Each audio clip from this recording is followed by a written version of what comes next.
take, Phil? What's your take tonight? I save it, I guess. We're gonna save that, but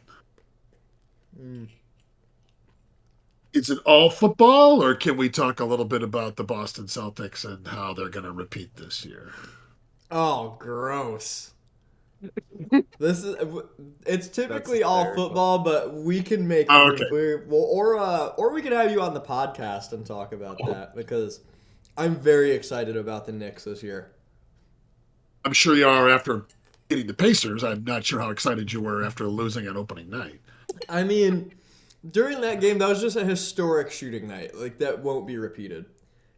Okay, I'll give you that. I think. Well, also, you have the Knicks who had two guys playing at game speed with the Knicks for the first time in Mikal Bridges and Karl Anthony Towns. And yeah, I just think they're going to be fine. There's going to be a little bit of a buffer trying to get better. But if we don't see y'all in the conference finals, the season's a bust. I guess my only question to you two would be, which one of you feels better about giving up a boatload of first round picks for their player? Right? Mm-hmm. Phil, you feel better about all the picks you gave up for KD, for absolutely. Durant? Absolutely. Or not. does you gonna feel that way? Which one of you is gonna feel better in 2 years? Not I. Yeah, said right. Phil. I don't feel good now. Yeah, I think it'd be pretty hard to feel worse than a Suns fan about giving up first round picks because, oh my God, that could not have turned out worse for them. It was not good. Yeah, they are You've seen atrocious. you've seen Bridges try and make a jumper from the corner, right? Steph, I mean, Oh, okay, yeah. His jumper was looking tragic, man. I was gonna say. But I think he fixed it. I don't know what was going on with that. Like, the guy had shot something like 38% from three, in his whole career, and somebody Yep. was convincing him to change his shot. I just don't get that. But in the second game, he shot Well, I 4 will- for 5 in the first half. So. Yeah, I will say I can't brag on anybody about a bad shot. I want to see Tatum make a few more threes before I say that he's fixed his shot. I don't know why it was broken, but Tatum's he looked shot pretty- was ever broken? I don't remember that. Come on, looked pretty shitty in the. Well, he did everything but make a whole lot of threes in the finals, and then couldn't make anything in the Olympics. But Oh, well, yeah, he was barely getting any playing time in the Olympics. he was getting no run at all in the Olympics. That's right. So. Yeah. It looks pretty good. Looks pretty good here in the first few games. So Yeah, we'll see. him and Jaylen Brown. That first half was crazy. What do you have? Like Yeah. 25 in the first half? Yeah. Yep. Yeah, that's wild. Look on the bright side, we beat the Mavs. Oh, y'all beat the Mavs? Yeah, we did. We won 12 by 12, I think. Oh my God. 80 scoring more points each game. There's optimism. Who's scoring? Oh, KD.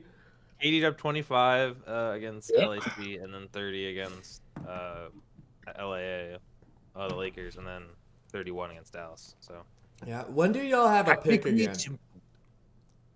What was that? Oh, That's don't need cool. it. That's cold. That's cold. I didn't even fine. mean to We'll be give called. up. That was genuine curiosity, but damn. Yeah. When do y'all have a pick again? I don't know. Wow. We're like That the was off the Rams. top rope. We're like the Rams without the championship. That's them picks. Yeah. That was off the top rope, Phil. I didn't even see that coming. That I was didn't the either, dude. Yeah, that was That's like an the out guy of just- nowhere. fly into the Knockout. crowd with a cheap shot. No. That is wild. Oh, well, you know what? Actually, I'm gonna find that out. Because, like, I if don't you know could about my pause Kevin Durant's age and then give him a rookie, I would genuinely be like, like the Suns would be an exciting team, I think, if you just had like one rookie to their roster. But Wow. We have one in 2026, and then the next one after that is 2031. oh my god. Y'all have to trade for some picks somehow. Find a way. That is wild. Well, the flip side is yeah. The What flip is side that? no, is- the flip side is the Celtics who they kept everybody, but with the tax next year they've got literally $1 billion payroll. They're paying something like $500 million in payroll and $500 million in tax. So what would you rather do? Would you rather have no picks and a few players, or be on the hook for $1 billion? I don't know. Yeah, but I With a championship. With a championship. With a yeah, championship. Yeah. exactly. I mean, at the end of the day, any secondary potential negative effects are canceled out by it won a championship. mhm. At the end of That the is day, true. That is true. Yeah, with the given scenario, I think you have to sell everything you can if you're the Suns. Pretty much. Yeah. Bradley Beal's contract salary is bigger than KD. Bradley How is Beal that has a possible? better. Oh my Yeah. god. It's a slightly Yeah, no, higher he does. salary. Yeah, he does. Well, I guess that makes sense because he's a little younger than him. I mean, he's totally underperformed compared to what the expectations were. But, oh, He only has to be a 3. Ugh. that is crazy. But I have a take that Kevin Durant at this point is he's kind of like the Aaron Rodgers of the NBA. A Like, compliment? no, not in a good way. Yeah. Okay, well, I'll let you finish. He's kind of a yeah. he's a bad number one, I guess, in Oh. in Hull. Because like I don't know, every post game interview, he's not throwing people under the bus the way Aaron Rodgers does, but he just acts like a kid, man. He's so childish. Like we've seen the interviews, the post game interviews and whatnot. I just think you get the vibe from that Suns team that they just don't really care about basketball. And I feel like Kevin Durant is sort of it's the common theme with every team he's been on. I think like they're True. famously indifferent, it seems.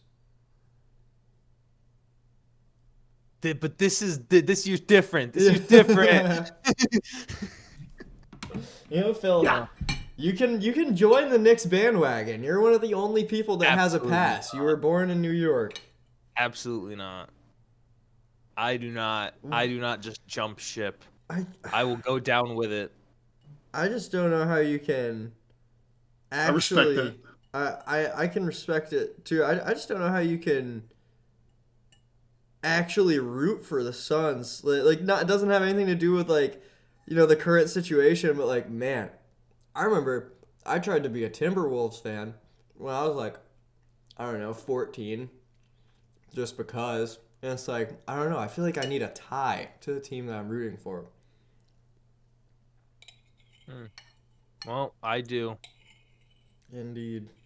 I got the crystal. No, but don't you think that goes one of two ways, Taff? Either you've got that tie, right? It's the local team, or you're loyal to them through thick and thin, right? Like I think you can go both ways, right? You can say, yeah, I root for the Lakers, but I've always rooted for the Lakers, or I root for the the Trailblazers, but I've always rooted for it. So I think you got to be one or the other. You got to be really committed, or you got to be I'm a homer, and I'm gonna Right. root for the hometown team True. and hop around. Listen, as long as if D-Book can stay and just, as long as I got a jersey of at least one player on the team. that Booker jersey is the one that's lasted the longest, and it was the first one. So It's a pretty good one, actually. yeah, Yeah. right now I got Mikal and Chris Paul sitting in my closet right now. Yeah, that jersey's pretty sweet. That's why I'm so reluctant to get an NBA jersey, man. Because with the Knicks, I got Kevin Knox. Which, honestly, the Kevin Knox jersey is sweet. Because Yeah, I know, but still, that's tough. That's tough. That's a tough. It's like me getting a this is Pickett very jersey. tough. Yeah, That's exactly. the equivalent. Yeah, it looks cool, but like, why? I do want to get a Brunson jersey, but like I have Knox, Porzingis, and Barrett, and all three of them are gone. Wow. Yeah, Yeah. those, That's why you gotta get the just like the studs, man. You gotta get the studs if you want it to last. yeah, I feel like Brunson or Hart. If I do get another jersey, they're up next. On the Well, not jersey. not the chopping block. I said that in a way that sounded like the chopping block, Oh, but they get cut. yeah, yeah, yeah. They didn't make the roster. I don't know what happened. All Alrighty, it right. is 10:32. Want to get 10:33. started? We try to get it rolling. Do it.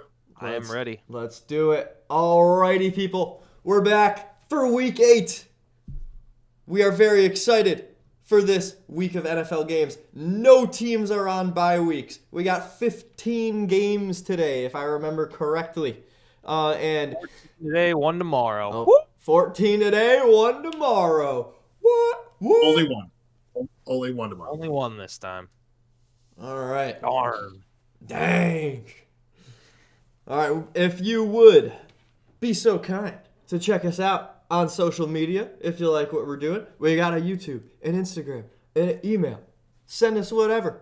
And also a Discord where everything involved with us is going on. We've got discussions of all kinds, music, television, sports, movies, whatever comes to mind. Video games. Movies about games about movies. Exactly. Sport movies, movie sports, sport games, and game sports. Exactly. It's all happening. And also, we have the man, Dan Jones, making his debut today. Dan, how we feeling? Feeling fantastic today. Looking forward to a full slate of games. It's gonna be a lot of fun. Gorgeous fall day. First time on the Discord, and I'm excited to be here. I got some hot takes for you, so I'm looking forward to it. Fantastic. Spicy takes. I'm excited for that. Indeed. Also, we've got Tua coming back today. Excited to hear what you think about that.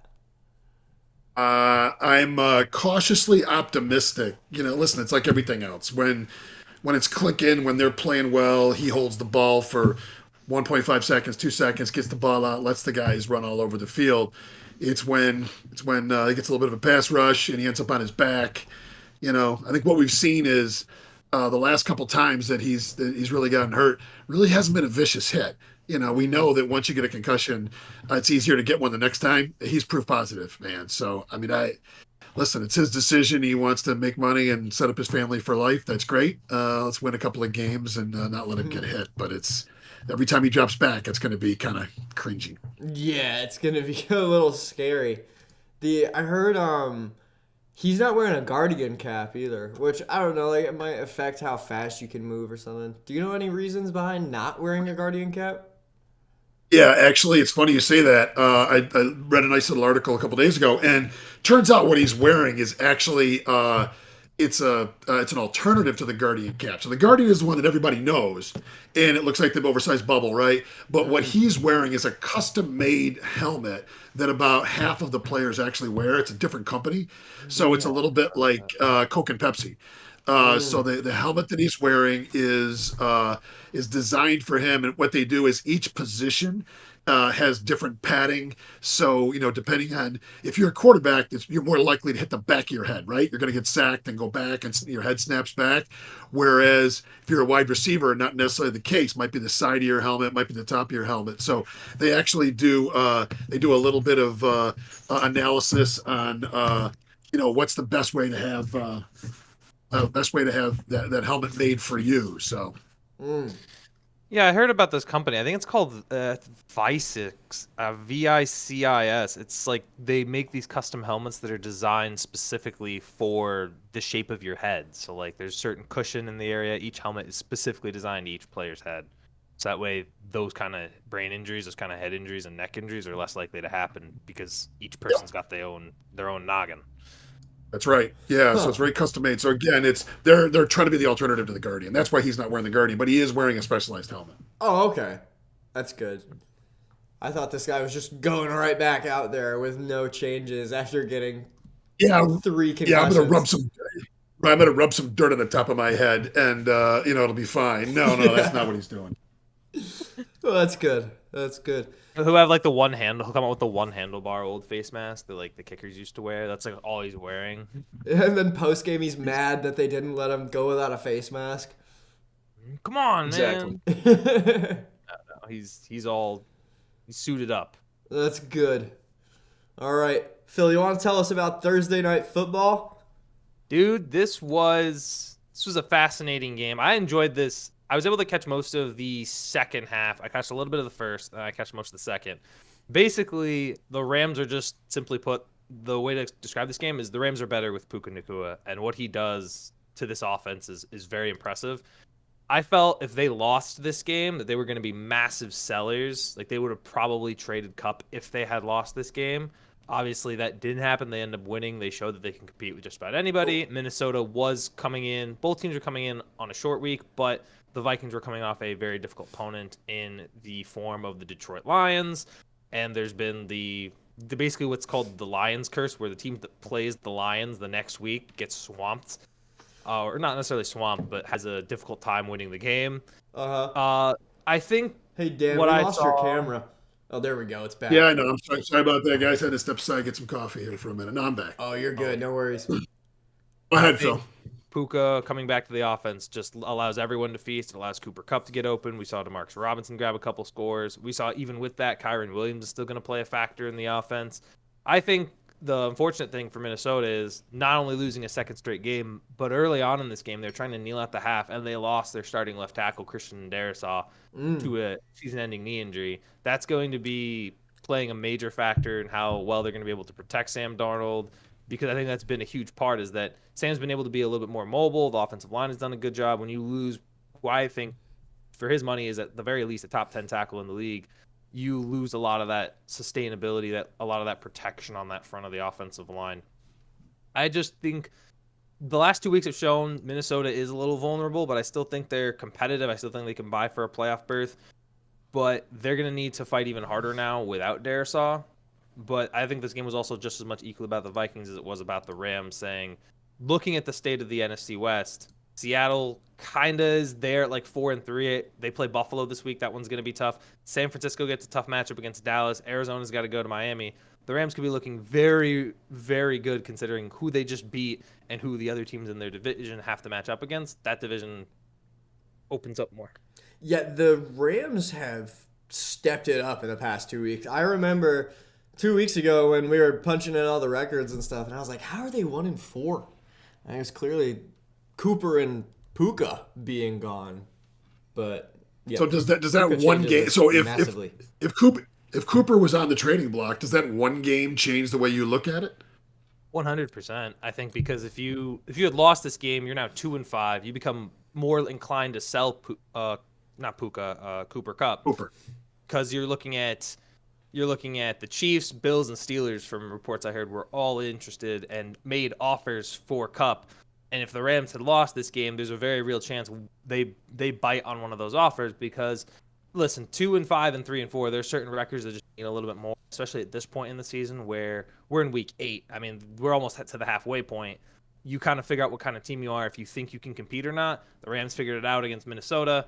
That's why I believe they're going to hold on to Kupp. I think they've made it clear that their decision that Kupp was staying. I know there were rumors about Matt Stafford being traded. I didn't think that was ever going to happen just because no one is really super in need of a quarterback. Like Miami may have been, but they just got Tua back. Nobody's really going to trade for Stafford right now at this point because the teams that need a quarterback are so bad that I don't think trading for Stafford is worth it.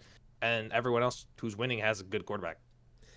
Yeah, you would need to be in a super, unique position that I don't think a team in the league is in order to trade for, how old is Stafford? Like at least 36. I believe it's closer to probably 37, 38. Yeah, 37, Probably. 38-year-old Matt Stafford. Yep. But yeah, Cooper Kupp on Thursday, just it's pretty impressive. I'm happy to see that Cooper Kupp has not slowed down a bit, really. Like he might not be having his historic season from 3 years ago, but Thursday night, 5 catches, 51 yards, and a touchdown.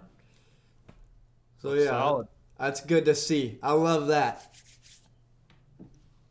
Good to see him Anything still else? doing well. Anything Okay. else you got to say, Dan? So what happens? They go to I think Seattle next week, right? So they go to Seattle. They lose to Seattle again. I'm just wondering how much of a swing is this, right? Okay, you're right. 2-5, boy, that's really tough. 3-4 is better. You go to Seattle next week and lose that game at Seattle. So we're still in this. We're still going to go. We're not going to try and sell up. I mean, it's tough when you live in week to week. I understand in the NFL, it really is week to week. You know, you lose one game, it's like losing 10 in baseball. I get that, but dangerous game to play when you know you, you could get something for Cooper right now, but if you believe you're in it, I guess you got to keep him. Right, and I think the one thing that I tried to touch on it a little bit when we looked at the West. I just don't think, and I mean, who's really strong in the West right now? Nobody is really pulling away with that thing in the slightest. I guess if they lose to Seattle, to your point, they would be in a tough position. I think it's the I just don't- Seahawks Yeah. to lose right now. That's all I'll say, really. I Yeah. think it could still. It seems like Seattle's to lose, but does like, we'll get to Seattle later. I just don't buy in on Seattle nearly as much as I do other teams. I don't think that Atlanta win buys as much leverage in terms of some of the other impressive wins that I've seen. Because outside of Atlanta, their other 3 wins were not that impressive. They played like Miami, they played Denver, and they had who was their other win? There was a win in there that I didn't think was very impressive either. But they just haven't played phenomenal teams. I think it was. It's- Never mind. Could be Tennessee. I can't really remember. I know they blew some team out. Right? Yeah. It just. I It mean, wasn't really an impressive team to blow out, but yeah. I mean, the And only team that I they know won. Yeah. I know we'll get to it, but I like how you consider Atlanta a good win. I consider it a good win, but it's their only good win, and that came off of a 3-game backslide where it felt like you need this now. Now you get Buffalo, and then looking at the rest of their schedule, they still got to play Green Bay and Minnesota and Chicago later in the year. They have almost all of their divisional matchups ahead of them. Like they play 5 of their 6 divisional matchups moving forward. Like they've only played in Division 1, so there's a lot of fluctuation within the division against the Niners, against the Cardinals, against the Rams.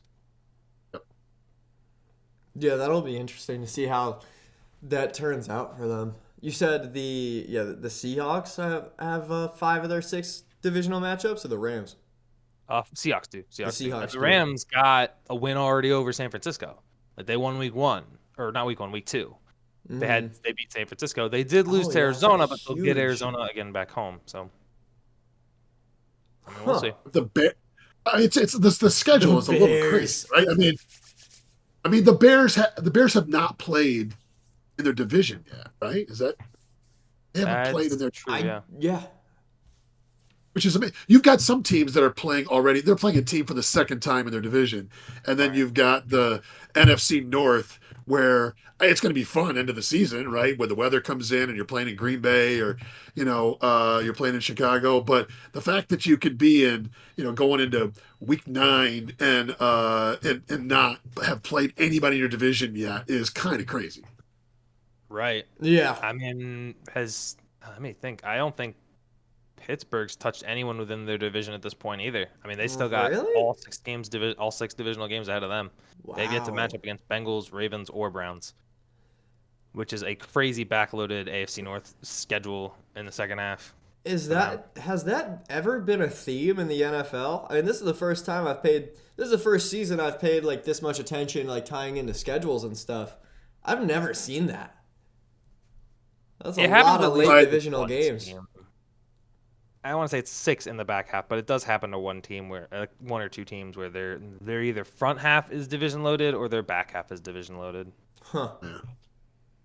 I think I would rather have the Because back half be division loaded. Yeah, again, it's pick your poison, right? You're going to have injuries. The longer the season goes, you're going to have injuries, and then it's just a question of are injuries not quite as bad as theirs, Yeah. or You're taking the gamble with injuries. yeah, yeah.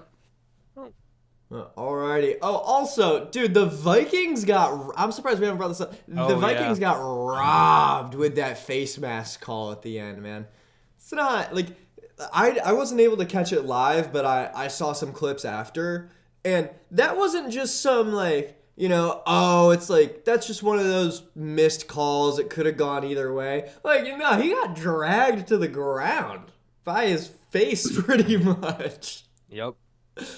Like Well, and it's not. And that was the final. That was the cherry on top. But I've talked to a few Vikings fans that'll say, every third down where they got to stop, suddenly there was a flag that came flying out that gave the Rams a first down on a penalty. So that was just the ultimate at the end for Vikings fans. But I think there's a whole lot of folks would say, yeah, it started long before that face mask. That was just the straw that broke the camel's back, I think. dang. Wow. I would. I don't know. It's tough to say that. I never want to say that it's scripted or rigged or anything, but you get a game like that just gives a conspiracy theorist a whole lot of fodder. Yeah. Yep. Like, I never want to say, oh, like, after a game, like, oh, those refs were just ridiculous. But yeah, like, there really are just some apparent missed calls, like in that one. That was bad. I don't know how he didn't see it. The ref claimed after he didn't see it. I don't know how you don't. Every single angle that I see of the official looking dead on at Sam's head, spinning around like a corkscrew, and yet he's just standing there like, nah. Yeah, like that was nothing there. that was a textbook. That play is why they implemented the face mask penalty. It's like, not every time that there's a face mask will it look like, oh, that could have messed up his neck. That one was like the example, like the play that is why they put that in the rule book. So yeah, it's Well, I thought it was pretty ironic. You probably saw the same story where the last 2 or 3 seasons, the Rams have been the ones that have submitted the proposal to the competition committee to try and get face mask and something else reviewable because they aren't, and it's gotten voted down every time. And then you go into a game where they basically get off the hook because of a play you can't review. It's kind of crazy that's not a reviewable play. Of all the stuff you can review, Yeah, of all the things, little strange. a little bizarre. that is wild. They should be able to review that. Alrighty, go ahead. One thing about that being reviewed though is how do you make that, I guess, review? Because I would argue that would I wanted that to be reviewable in that, but only in that situation. Like I would say you have to implement like some sort of clause that says can't review penalties unless it's like a face mask penalty unless it's within 2 minutes. Because I think if you have that, because that happens, I think more often than people understand. Like I think at least once a game there is a missed face mask penalty, and that's just the reality. If you increase that by like 1 for each game, it's like I think for a game that already especially slows down in the final 2 minutes, I think it's a lot to ask to do that throughout the entirety of the game. I think like in that situation it's fine for 2 minutes, but through the rest of the game I wouldn't want that. That's have to be like the rule. Yeah, that's Not a bad compromise. Yeah, that's a good thought. I feel like even final 3 or 4 minutes, because that's when the game really gets altered. I think you should be able to challenge penalties or ask them to review the penalty a little bit longer when with under 4 minutes in the game or something. Roger Goodell, if you're watching this, free game. Oh. Roger ain't doing that, let's be honest. All right. Anything else before we dive into today's games? Do it. I'm ready to run it up. Alrighty. Oh, one thing I have to say. Phil and I, this will probably be more of a Tuesday podcast conversation. Phil and I had probably the fairest fantasy trade I've ever been a part of. I could probably count on one hand the amount of fantasy trades I've done. But Dan, you remember the fantasy squad that I told you about, right? It was just stacked with wide receivers and I had no running backs pretty much. Oh, I remember. Yeah. So, I traded CeeDee Lamb and Cole Kmet for Bijan Robinson. I got Bijan in return. All right. So I guess my first question would be, you traded with who? With Phil? Yeah. Uh, is either one of you really excited about the trade? I am the more time passes, the more excited I get about it. I was going to bed that night, kind of like, why did I do that? Well, of course, I wasn't gonna tell Phil that because he would be like, "Ha." Phil, how you feeling about it? I'm excited. I Yeah, like my team.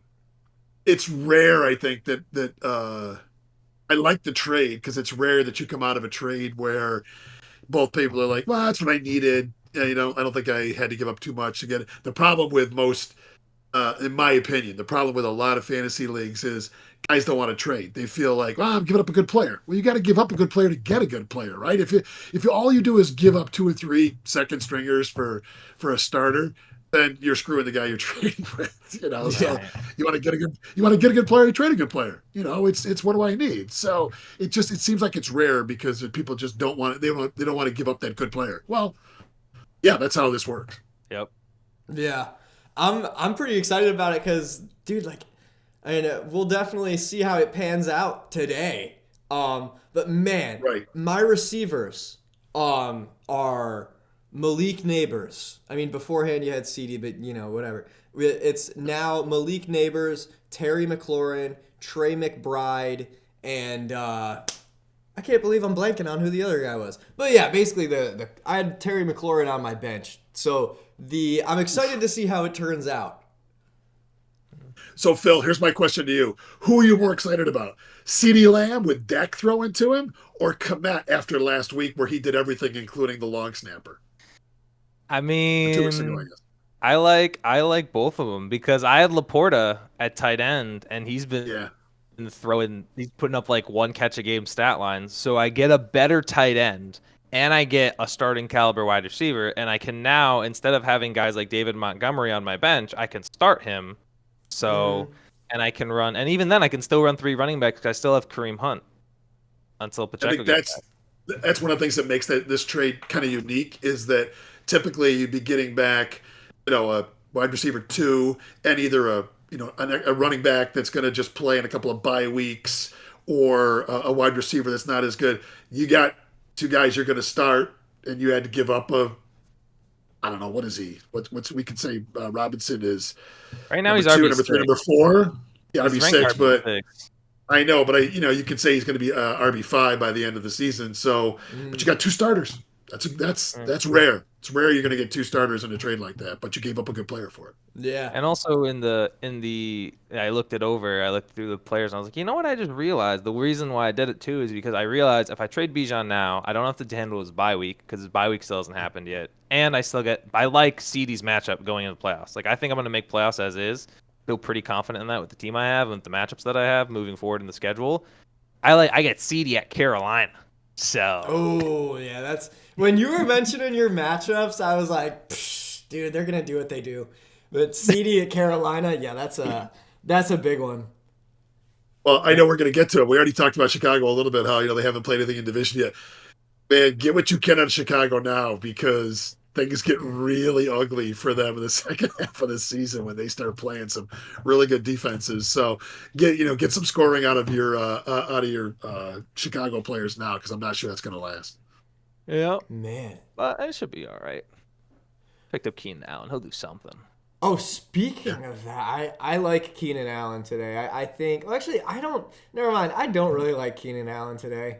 I just Oh, he's just switcheroo he's there. got the rookie quarterback thrown to him.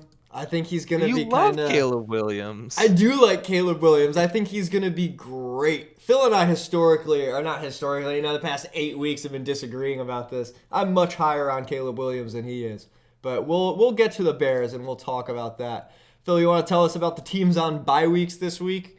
Then lead us into the first game. Yeah, it's just sick. There's no one on bye. No way! There's no bye weeks. This is true for week 8, and there's another week later that normally has bye weeks but will not have any. But I will not spoil that. I mean, you can also just look it up, man. I don't know what you're doing. If I tell you that, you're probably just gonna look it up. All right. But yeah, no bye weeks. We got 15 games. Woo! All right. Game one of the day. Arizona and Miami. So you want to tell us about this matchup? Some storylines and such? I mean, it's pretty clear the main one, the return of Tua Tagovailoa is going to be, I think, I think, I don't know how impactful it's going to be because it is just his first game back, but watching how abysmal Miami has been offensively for a team that was one of the best offenses last year has been absolutely tragic. I mean, what, Tyreek Hill against Indy had 1 catch, 8 yards in a indoor meant to be a fast track stadium. This team is this is what I think when I like obviously Tua not being there affects the play calling, but I think you have to lean into the strengths of your offensive players. There have not been, in my opinion, enough deep shots taken by Miami to Jalen Waddle, to Tyreek Hill, and that is the strength of your offense. And if you're not doing it with I understand, the play calling. You don't want to necessarily have your backup just launching up balls down the field. But I think at some point, that's your strength. Why are you not playing into that? I think that matters a lot for Miami. And as for Arizona, I think, again, we keep talking about we think that they're a better team than their record shows. I think this is just the team that they are. They don't have a whole lot of receiver depth. They have Marvin Harrison Jr. as a 1, but he's been kind of inconsistent. Trey McBride's a solid tight end, but not necessarily an explosive tight end. I mean, he's a reliable pass catcher. James Conner, I mean, he led the team in both rushing and receiving last week. That's the kind of team they want to be, kind of a physical runner that gets the job done. He almost is like a diet Derrick Henry. And I have to say diet because Derrick Henry's so big. But I like his running. I've always liked his ability to play. I wish we utilized his receiving abilities more when he was in Pittsburgh. But it's not it just doesn't feel like a team that's has all of the tools to be the physical team they need to be. But I think, again, if I want to see Miami every week, I'm wondering when are they going to lean into their strength? They haven't done it yet. If they don't do it this week into his first game back, they may not do it the rest. They may take even longer, and by the time they figure that out, I think it's going to ultimately be too late to make any kind of push late in the year. Yeah, we've been saying it week in, week out, man. Dan, what do you think of this? Like, every time I watch the Miami games, I am frustrated with the play calling. It's like Mike McDaniel was like, let me totally change the identity of this team for some reason I cannot see. And you have Tyler Huntley, but your offense is designed for any quarterback to be good in it. Like, you remember all the comments when Tua was excelling in the offense. It was like, well, anybody could look good in that offense. Just send the receivers on slants. That's what I would do. Well, maybe the real answer there is Tua was a lot more important and a lot better than people thought. I don't disagree with you. I would look at it this way. Again, Indy is not a great example, but Miami was in that game. They could have won the game last week with basically nobody at quarterback, right? I mean, given what they've been able to throw in there, whether it was Skyler or whether it was Huntley, again on short notice, or Tim Boyle. I mean, the people they've had playing quarterback, the fact that they almost pulled that game out last week, kind of amazing. So I just think any upgrade at all, and I do think there's something about Tua is able to process, and it's just a question of being in the offense long enough. He knows how to process quickly. Listen, run the slants, yeah, that's great. But being able to get the ball out that quick in the right spot consistently, not as easy as we think, right? And I think Tua is a big part of that. So, like you, I get frustrated, but I also listen. It seems like all you got to do is just have Tua go in motion, run back and forth, run out, get the ball 5 yards on, and then run for 60. Maybe there's a little more to it at the quarterback position than we think, and that's why I get worried. I'll leave you with this. Miami ought to trade for Bryce Young because he'd be a great backup, and he's the same size as Tua, and they'd be able to have him in the wings to step in the future. I'm not sure that's true. You got to be able to process pretty quickly to get that ball out that fast. That's a good point. Throwing slants in real life is definitely a lot different than Madden, where you press A and then you hold it down again to just fire it in that little gap. It's definitely a bit of a difficult thing, I bet. But it's like, I want to see them try it. Maybe they have, because I've been only catching them on red zone. But no, the problem is they missed that on first down, and now suddenly they're behind the sticks, and it's been tough, right? They just haven't been able to. They do best when they're able to throw that, get some yardage on first down. Now they can pound those running backs.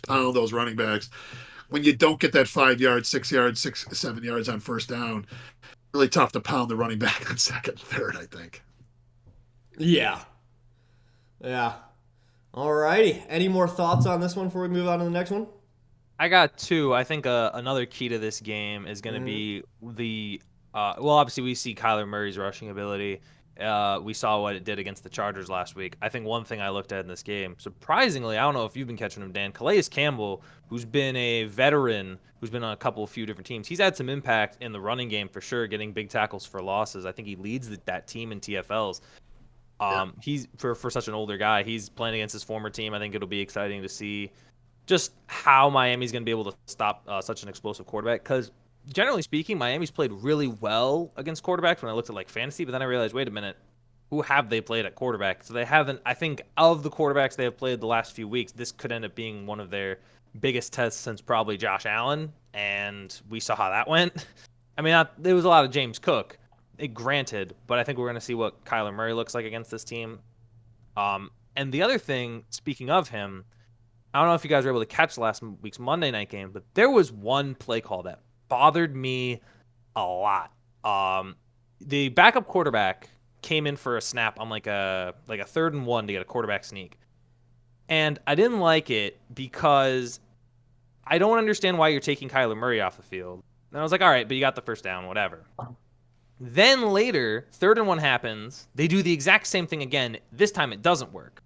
I'm like, okay, so you're obviously going to put Kyler Murray back on the field. Nope. They put Clayton Tune back on the field to run the exact same play. Don't get it on 4th and 1.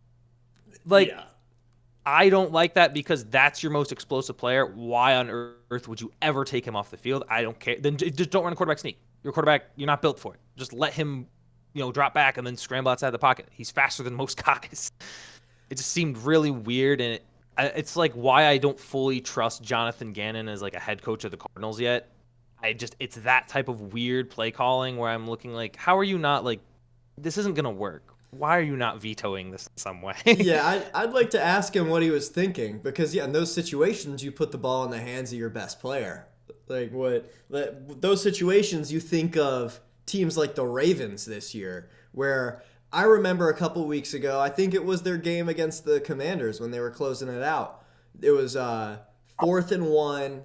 They could kick a field goal or go for it. They decide to go for it. It's 4th and 1. They run a read option. Lamar keeps it. Boom. It's like you don't have that luxury of Derrick Henry, but you should put it in the hands of your best player in Kyler Murray. Everybody saw how easy the tush push was, and they think it's anybody can get 1 yard. All you got to do is just lean forward. Not that easy, but listen. I see your point, Phil. How the Commanders feel with Jaden Daniels, out there running around and taking a hard shot and ended up missing some time. So some of these guys just aren't. Josh Allen, he's a specimen. He's a monster. He can play tight end. He can play power forward in the NBA, but. You get some of these smaller guys, they get out there running around, especially in tight quarters. One thing if there's room to move, there's space to move. But when it's that 1 yard, man, all it takes is that one good shot, and okay, somebody's warming up on the sideline. So I see the point. I like you, let him go out there and cook. He's a starter for a reason, but. I mean, or at the very least, just give it to Connor and try to get the yardage. Like that's why he's there. He's like a goal line back. I would prefer that. That's just a quick handoff. Yeah, that's a big time head scratcher having Clayton Tune try and get you that 4th down conversion. 6'3", 220, Clayton Tune. Here's my question. Then we'll leave. Do you think that says more about Gannon's confidence in the offensive line, or his lack of confidence in the offensive line? Right. If you believe they're going to be able to hold off for a minute, don't you leave Murray out there and let him move and do his thing? If you're worried, like we just got to run it up the middle because that's all these guys can do. I don't know. What's your opinion? What do you think he's looking at there with his offensive line? I would say lack, and the reason why is because you're, again, actively subbing in a quarterback that is taller and more likely. So, like, I guess in that situation, Clayton Tune would be a better quarterback sneaker. But in that case, like, your best player is Connor. Like, I feel like you should have enough faith in the skill players that you have, especially when you talk about being a skill position game. I understand you want to win that battle in the trenches. But your whole point is you're building a physical team. I guess maybe then in that case, it would seem more of a trust in the offensive line then. I guess I kind of just convinced myself otherwise that he trusts his offensive line or he wants them to be more physical at the point of attack. That would Now, be. I know. I think your point is well taken. That it's a big step down in quarterback when you've got a really good running back there. Like why take that much talent off the field to not give the ball to your best player? I kind of Like agree even with on the snap, I mean that stuff matters because like even on like something as simple as like a handoff to Connor, the guys who are practicing that first team rep are always Murray and Connor, not Tune and Connor. Like those are the guys getting the first team reps. They're going to be able to get faster, better than Tune and Connor would be able to do so because those are the guys who get the reps each day in practice. Mm-hmm. with you. Alrighty. On to the next one. Sure, let's do it. Sweet. All right. All right, next up we got Indy and Houston. Indy who finds themselves at 4-3, surprisingly. And Houston coming off the tough loss where Stroud kind of got embarrassed. Phil, what you think? I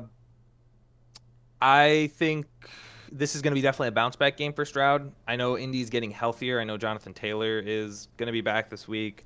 I believe DeForest Buckner is also going to be ready to go. That was Friday. Shane Steichen was kind of saying that those guys are going to be ready to start moving forward. To me, Houston won this matchup week 1. They won it by running Joe Mixon. I expect them to do the exact same thing again. I think that they may struggle a little bit more with Buckner being back by doing it, but I still think it's going to ultimately pay off for them in the end.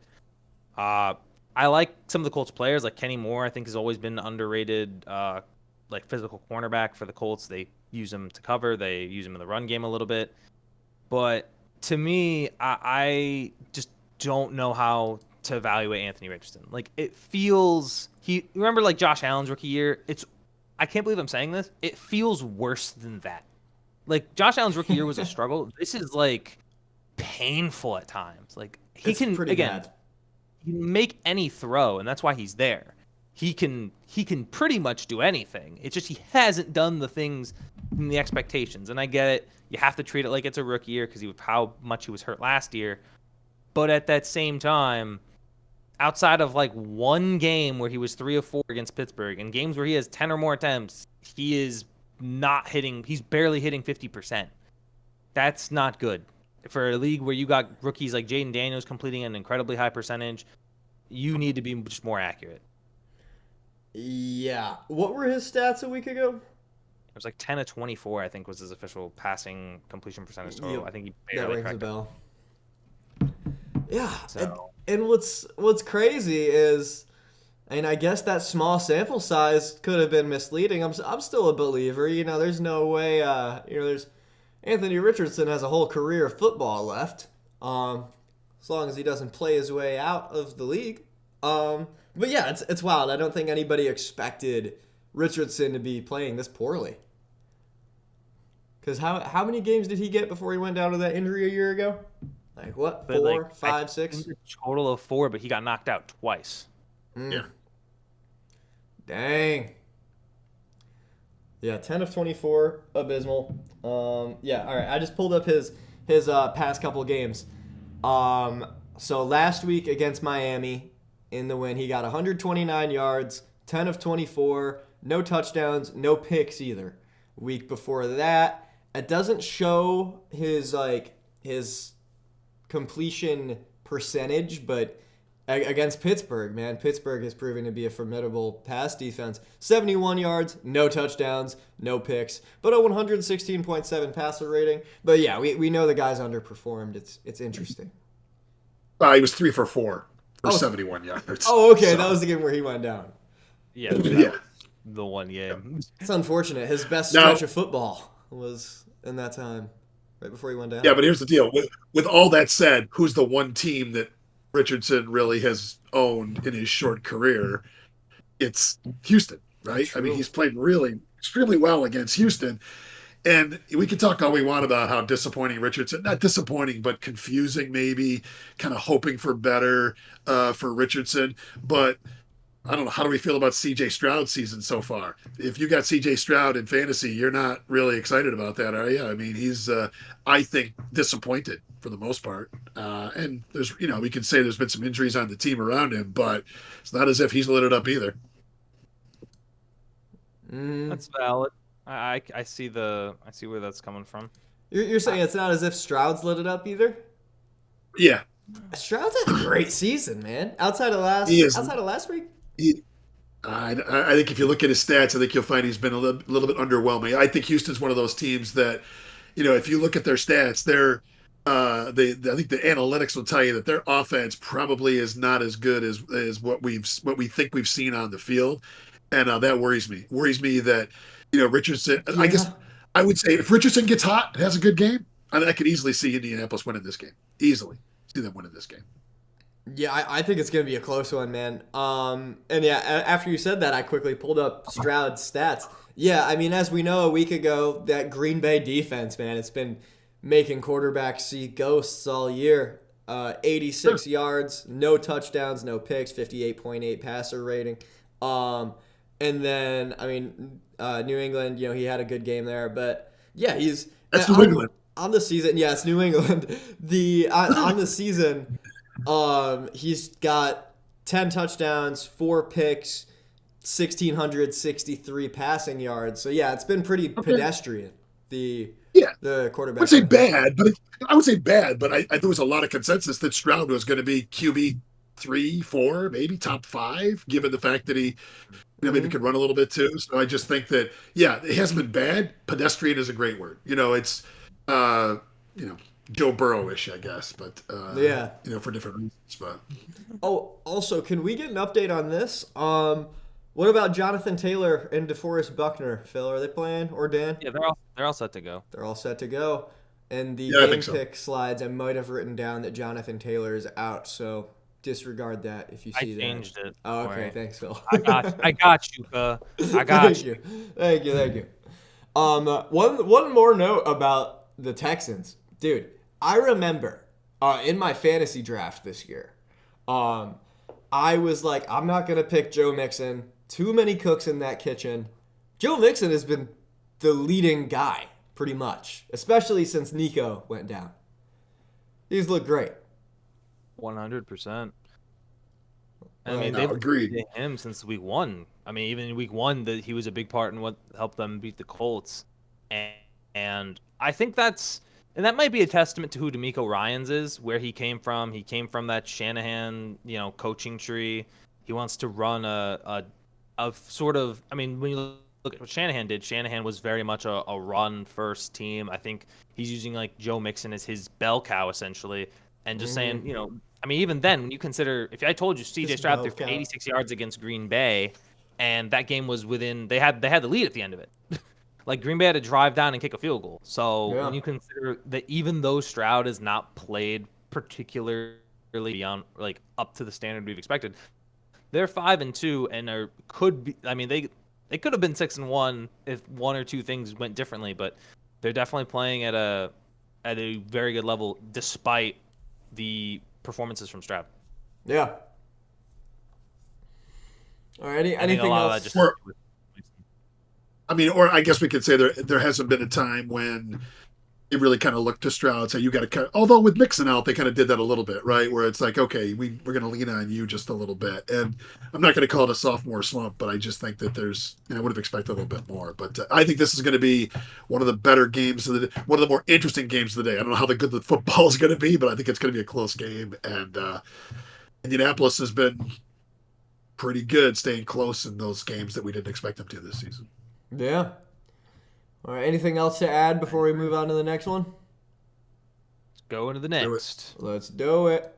All right. Next up, we got Philly and Cincinnati. This is another one of those exciting games for me today. This will be one of the games I throw on. There's a lot of football today. I'm excited. Yeah, I mean, we know about these teams. I think Philly has sort of gotten their sea legs. They've found their footing with the blowout against the Giants last week, and Cincy was able to put together another win last week. Phil, I remember you said something about there being a chance that T. Higgins isn't playing. Do you know anything about that? And outside of that, Yeah, I just saw notes, that things on your T. mind? Higgins. Yeah, I saw that T. Higgins was potential. That's why, because we were talking about setting up the little spoiler later for the trifecta. We were talking about Joe Burrow Joe Burrow throwing a Jamar Chase touchdown because of T. Higgins' status for this week.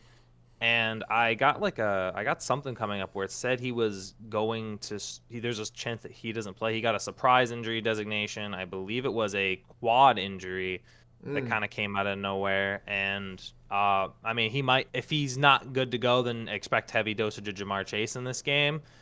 Looking at Philadelphia and Cincinnati, this is the game of teams that I think should be really good, but I really don't feel they're as good as they are, kind of thing. Like, Cincinnati is now won their last 2 games. Like, no joke, the last 2 teams these teams have beaten, Giants and Browns.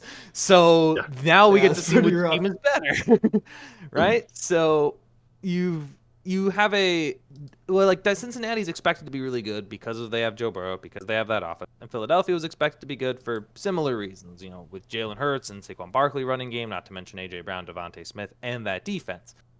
But when you look at actually the matchups that they've been in, who they've played, how they won those games, I don't really feel super confident in either of these teams right now.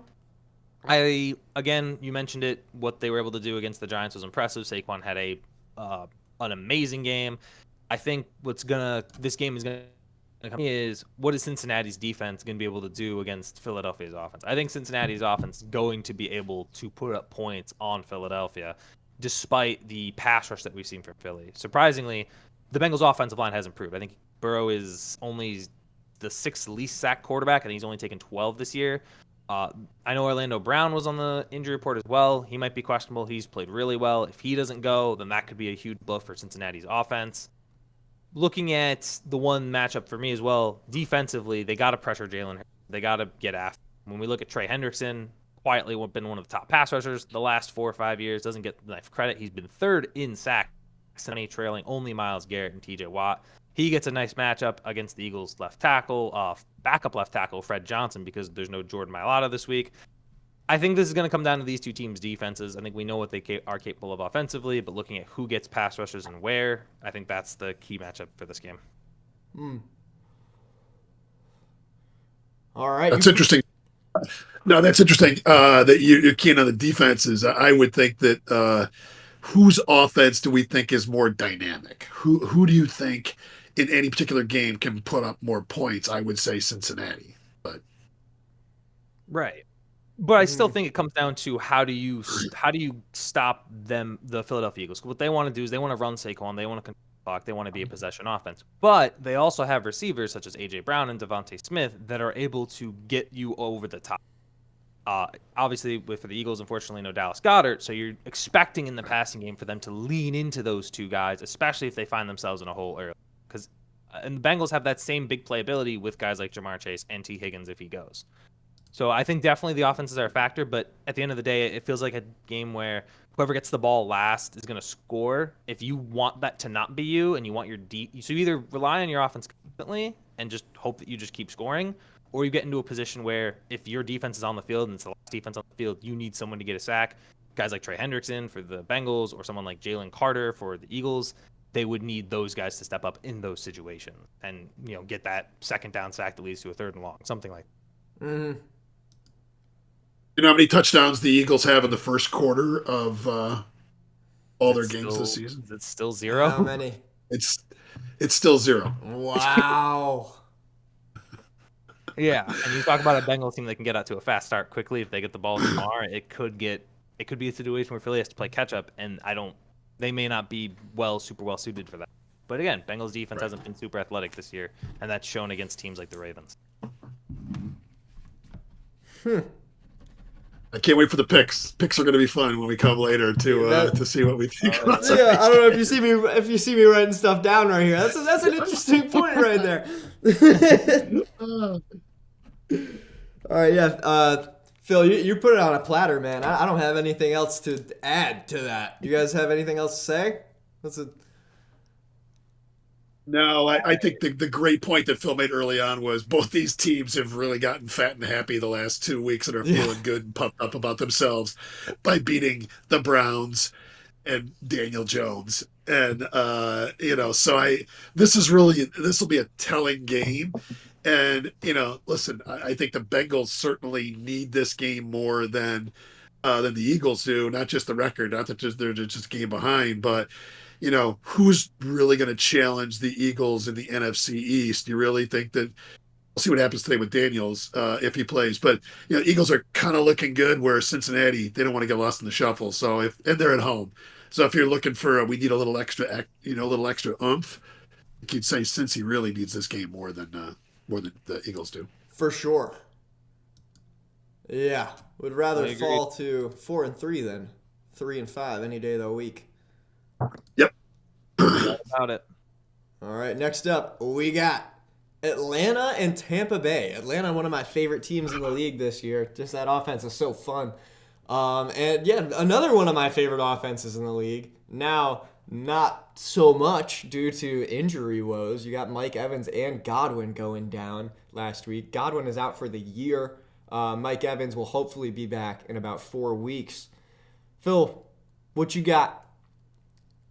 I mean, that's the key, right? With I had to find Tampa Bay. I already put Baker last week, so I had to put Cade Otton, who grabbed 8 grabs for 100 yards. But those are 2 super important receivers to the offense. 11 of Baker Mayfield's 18 touchdown passes have been to one of those 2. If you want to have any shot in a game with Atlanta, with the offensive players that they have, like a London or a Bijan or a Mooney or a Pitts, you got to lean into your running game. You got to hope you can control the clock against these guys. Because again, we saw this matchup already. This was a shootout. And the fact that you don't have your top 2 receivers going into a game that you knew last time was a shootout is going to be problematic. So you have to change how you play them. I think guys like Bucky Irving, is it Sean Tucker, I think is one of the other running backs, Rashad White. Those are the Tucker, guys.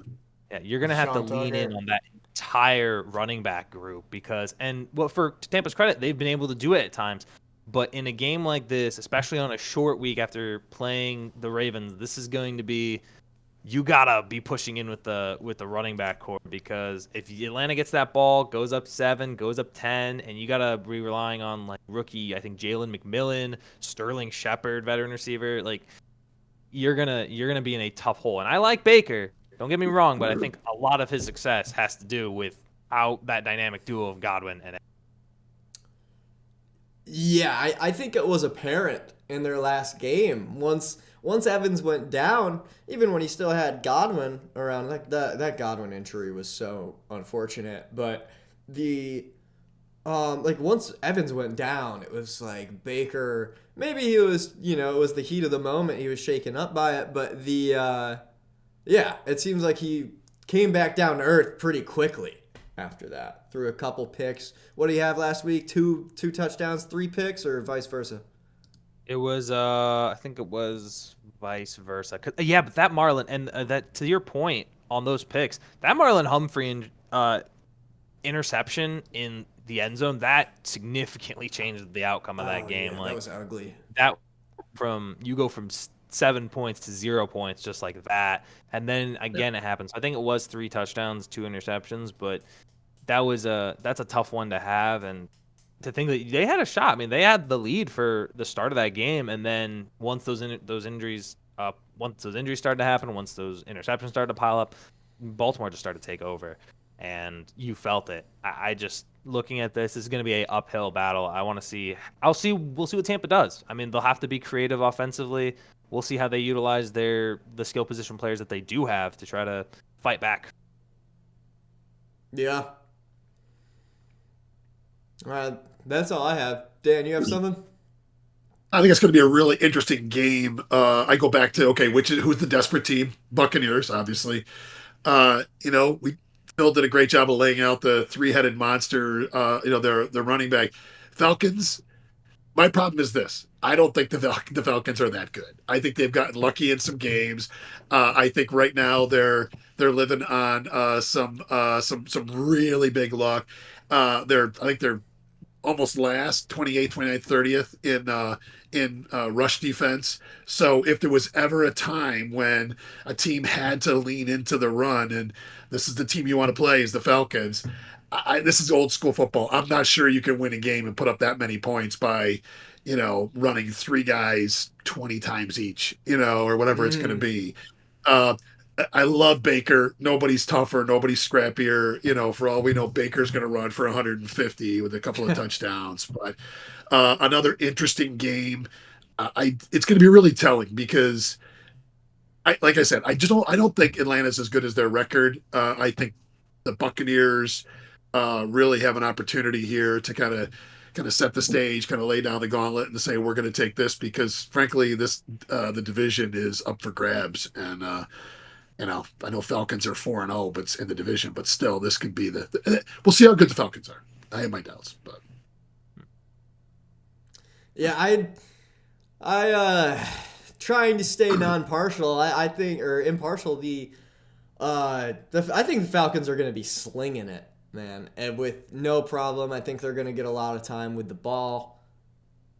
Because those injuries, I think we're going to expect more runs from Tampa Bay. Yeah, and yeah, we're going to see just how good that offense is. All right, anything else to add? I'm all set. I covered everything I had. yep, Sweet. good to go. All right, next up, we got my great, world famous, clearly flawless New York Jets. World infamous. Yeah. Against the also faltering New England Patriots. I personally am just so tired of this Jets team. Honestly, I am finding this Jets team more frustrating than the Dark Age Knicks. The front office is following the logic of just one more Aaron Rodgers friend and we'll be Super Bowl bound. Phil told me that Devontae Adams apparently gave the post-game speech to the team following the loss against the Steelers. The guy who had been there for all of 2 days. Yeah, he doesn't know where the cafeteria is, but he's given the we need to pull together and right this ship here. I don't know. That's pretty telling. It's pretty telling that that's the voice in the locker room, and there isn't somebody else there to make that case. Yeah, I mean I think it all starts with Aaron Rodgers, man. You have him throwing receivers under the bus after he makes the game-losing play, like you had against the Bills 2 weeks ago when he underthrew Mike Williams and then said, "Oh, he ran the wrong route." It's like, man, I don't care. You're Aaron Rodgers. You're Aaron Rodgers. Throw the ball to the wrong route better. Like, also you had Breece Hall in the flat. Like and see, like, you just know that, if I think for the sake of locker room tranquility, a lot of players aren't vocalizing how upset they are at his behavior, but there's got to be half the locker room that's like, let's just follow Aaron Rodgers, and the other half that's like, Jesus, this guy is unstable. I don't know. Yeah. Yeah, but don't you think well, I mean, we're going to see what happens with their defense. I think really the truly disappointing part of the Jets this season has been their defense has kind of let them down, right? There's been some games where, I think they probably could have won if the defense was as good as we thought it was going to be coming in. I mean, Phil's probably got the numbers, but I think the Jets defense is not just middle of the pack, they're bottom half, right? They might be 20th or something. Yeah. The problem is the Jets are just kind of a mediocre team on both sides of the ball, where it was supposed to be, hey, we have a professional quarterback now. All we got to do is just stay in games, and our defense will make sure that we don't need to score that much. That really hasn't been the case. So, not that I'm going to stick up for Rodgers. I'm not really a huge fan, but I think it's been a slightly different situation than we thought it was going to be coming into this season. Yeah, the defense has been atrocious. I mean, not atrocious, but I mean, to start the season, you lose Jermaine Johnson. I'll say Will McDonald has stepped up, but in the secondary, you have Sauce Gardner, who Phil likes to call the holding merchant. He's finally getting called for those flags. He's getting called for a lot more. The honeymoon phase between him and the higher ups in the league or the refs might be over.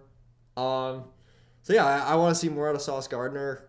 Also, the injuries have sort of plagued that defense as well. CJ Mosley's back at this point, but you have Jermaine Johnson, who is a critical piece of our D line. But yeah, it's this weird, vague internal issue. It seems that you can't pinpoint with the Jets. Does Hassan Reddick make all the difference today on the defense? The fact that he's actually going to play. He's actually going to play. That's news to me. That could make a massive difference. He is playing this week. Wow. He is playing. I think there is just, I mean, to all your points, I think it's just the lack of accountability. I think is just very prevalent in the locker room. I think the firing of Robert Saleh, which, look, I know the defense wasn't great, but I just thought felt rash and kind of a little premature. And the other thing that I was going to point out was when you look at their defense in total yardage isn't bad. It's where they're getting gashed in the running game. You're seeing these teams, normally a lot of the times the Jets would be able to stuff the run, get you into these third and longs, or at the very least they could get off the field. Now they can't do that. They haven't been able to do that. Teams have been gashing them. We saw what Najee was able to do at times against the Jets, who, again, hasn't had a particularly great year. We saw Buffalo do it the week before.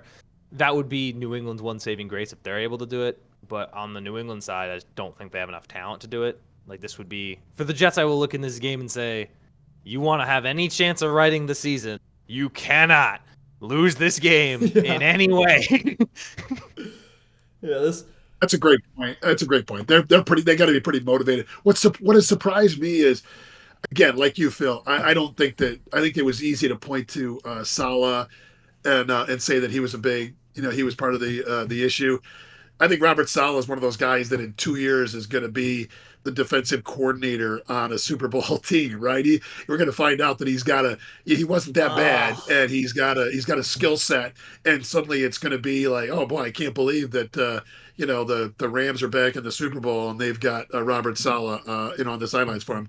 Put that aside. I think the disappointing part for me was, okay, we're going to make the switch. We're going to bring in a new offensive play caller, and we're going to rely on our playmakers. We're going to give the ball to Breece Hall. We're going to pound the ball. We're going to beat teams up. We're tough. They haven't done that. So what? Yeah. What is if Rodgers isn't healthy enough to scramble around and make all these plays, if you're not going to hand the ball off to arguably your best player, what are you? What are you going to do? I mean, you're going to beat the Patriots, but what are you going to do going forward? Yeah, you gotta. That's what's so frustrating about this team, man. That's what's so frustrating about Aaron Rodgers. Like, you remember me saying there's nothing more New York sports than having your savior be a 40-year-old coming off an Achilles injury. Like, whenever there's a broken play, it's over. It's over. Remember that play? Like, chalk it up. Aaron Rodgers, in best case scenario, Aaron Rodgers is going to rush for 2 yards tops. And then on top of that, I know Phil is probably tearing at the seams to say something. I'm going to let you go. One thing I'll add. I just think it's funny. I will. Like, the offensive line has been so underwhelming this year, too. It is so disappointing. Here I am coming into this year, week 1, thinking, okay, Breece Hall broke a couple rookie records with an offensive line that was bad and supposed to be bad. Now we have an offensive line that's supposed to be good, still bad. Now he's worse. He's not having the best season of his career remotely. So yeah, it's a disaster, and like you said, Phil, the accountability in the locker room, it could all start there. This team is totally in shambles. There's no togetherness, it seems. They are not moving with one mind. It seems they might be in different places psychologically, everybody. To your point about a 40-year-old being the savior, yeah, it just reminds me of when the Jets brought in Brett Favre to save them. I was thinking the exact same thing, right? Is it not like at the very least Favre started well. Rodgers ain't gotten off to a good start. Like, the difference was with that chip is that it went up and then it went down. This one's just been going. Don't you think? Taff, as a Jets fan, I think you'll agree with this. The the disappointing part is it seems to me like management is like, oh, all we need is a veteran player to change the mood and to change the accountability. That's not what does it. What does it is start to finish. This is the way we're going to do it. It's not even the head coach. It's got to be the ownership. It's got to be management. It's got to be the front office all the way down the line. And the easy fix is, well, let's just bring in a guy that's won, who's got some MVP awards, and that'll fix everything. That doesn't fix everything. Yeah. That's not how it works. It doesn't work with a team that way. Yeah, with any team, you need to build a culture, and there is no culture. Like you look at the Celtics, you look at the Knicks, you look at Kansas City.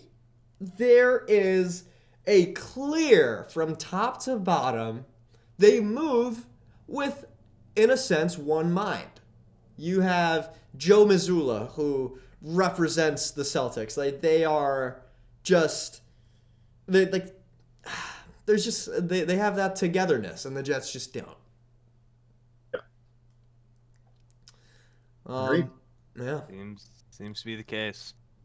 And with the Patriots, I mean, I'm looking at I feel like if you're a Pats fan, you're looking for Drake May to do good today. No notable. You want him to look good. No, you want him to look good. And at least with May, they're a little more vertical, right? At least they can. Not that they have some great wide receivers, but at least they look to throw the ball down the field, which means you could pop one. Might be. It's possible where it just wasn't before with Brissett. He wasn't throwing the ball more than 5 yards down over the line of scrimmage. So I just think Brees Hall's going to eat. Brees Hall's going to eat today. If Brees Hall's on your fantasy team, he's going to eat today. You're going to post some numbers. Indeed, I agree with that. Also, a little side note about Drake May. I think it's very cool. I just love to see a rookie quarterback not suck. That's always a very good sign to me. I think you basically need to redshirt your rookie quarterbacks most of the time. Very cool that he's just willing to sling the ball down the field. He doesn't seem afraid to make mistakes. I like that. I'm optimistic about Drake May. But don't you think that, not to get way off track, don't you think that's really a function of why is Bo Nix out there looking like he can control the can take care of the offense? Well, because he's 25 years old, right? Because he's a guy he's just older than the rest. It's tough when you bring these young guys out of college after 1 year or 2 seasons, and they're not teenagers, but boy, oh boy, they're not men yet either, right? They just aren't. Whereas bringing one of these experienced, guy that's played 5 years in college, boy, he better know how to read a defense. I just think, I agree. It's fun to see quarterbacks who aren't just waiting for the game to slow down for them. They can actually step in and can make plays. It's fun. Yeah. I just got a injury update. T. Higgins is out, so set your lineups. Oh man, T. Higgins is out. Yeah, Jamar Chase is looking like he's gonna have a day. All right, Pickens, ball out against the Giants. That's the plan. Next up, we got the Green Bay Packers against the Jacksonville Jaguars. Tank Bigsby's been balling for the Jaguars lately. Green Bay surprised me a week ago, getting the win against the Texans, who I have been maybe a little more high on than I should have been. I thought C.J. Stroud was having a big year until I looked at his season stats, and he only has 10 touchdowns and 4 picks. And a pick in most games. Actually, half tops. But, yeah, just not as good as I thought. Phil, what you think about this one? I'll start on the Green Bay side. Their defense, I think people are is not getting enough credit. I mean, it's been very good. It's been forcing turnovers at left and right. They've been, I mean, like we said last week, one of the things I said prior to the Green Bay game was how they were going to utilize Mixon and how Dell and Diggs combined to be a wide receiver one, because you just end up getting like 13 catches for like nearly 140 yards with the two of them. They end up filling the role for Nico Collins in that game. Dell had no catches. Diggs was 5 catches for 23 yards. And again, Stroud less than 100. I mean, they had a phenomenal day, at least in the passing game. They struggled to stop Joe Mixon, but with how much they catapulted that passing game. I got to give him a lot of credit in that regard. And the other one being Jordan Love, who is he reminds me so much of Favre in the sense where he'll make an incredibly boneheaded interception that I'm looking at like, how do you even manage that?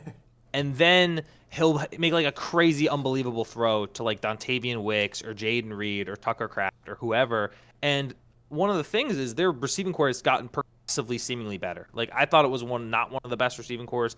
Then I realized, wait a minute, it's just a bunch of young guys. And of the young guys that have stepped up, like Reed, like Wicks, like Tucker, they're playing incredibly well, giving him targets. You have a red zone target in Kraft. You have a guy who can pretty much do it all in Jaden Reed. You can hand it off to him on end arounds. They're using him very creatively.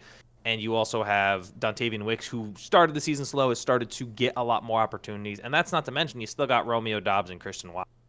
So offensively, defensively, Green Bay feels a lot more complete than they did last year when they made the playoffs and won a playoff game. Like this could be one of the teams in the Final Four. The one issue I have, Jordan Love just needs to not turn it over. And the good news for him, he plays a Jacksonville team that's only forced 3 turnovers all year.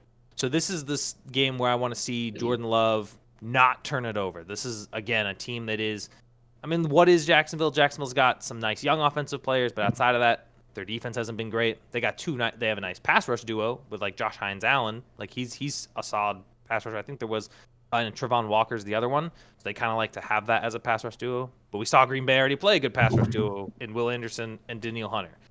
So I think what I want to see in this game, I want to see what Jordan Love does if he turns it over. Again, is it now all of a sudden a problem that he has high turnovers, or is it just the fact that he's playing good defenses and he's making aggressive throws?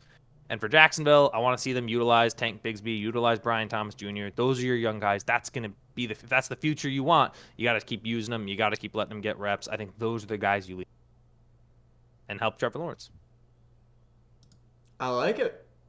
Also, Trevor Lawrence has been stepping it up. He threw out a high percentage last week. Do you know just how well he threw? I remember when I was looking at the stats, it was a good game. I can't remember the numbers off the top of my head. In all fairness, it is New England. Go ahead, Phil. It just is New England. Yes. Slow down there in the but overall he played better than I thought. No, the last 3 weeks, Lawrence is completing 75% of his passes. The last 3 weeks, Goff is the only guy that's even close to what Trevor Lawrence has been doing. And believe it or not, I think Trevor Lawrence is now top 10, close to top 5 in QBR rating for the season. So as bad as he's looked, and it looked pretty bad a few weeks ago, you go to London and really had some stinkers, but hasn't always been Lawrence. This is a game that, the 3.5, Green Bay's on the road. They're giving 3.5. I don't know, as good as Green Bay has looked and as bad as we think the Jacksonville has looked in some of these games, a little surprised that line's not a little bit more. I think Jacksonville's going to give them a game today. I really do. I think that, again, this is one of those, we're into the point of the season where there's teams that we think are good and we believe are not all that good. And this is one of those games where we're either going to be surprised or it's like, oh, yeah, that's what I thought. Green Bay handled them easily. Yep. Green Bay is only favored by 3.5 today, which I liked a lot. But yeah, I'm interested. The main thing that I am interested in is how well is Trevor Lawrence going to fare against Xavier McKinney in that defense, man? That's going to be a big teller of just how good of a season he's going to have, because the last 3 matchups, you have New England last week, Chicago the week before, and Indianapolis the week before that. So right, Chicago, I would say, is the best defense is the best defense of those 3. And he threw for 234, 2 touchdowns and a pick in that one. So yeah, it's going to be interesting to see how they fare against this turnover machine Green Bay defense.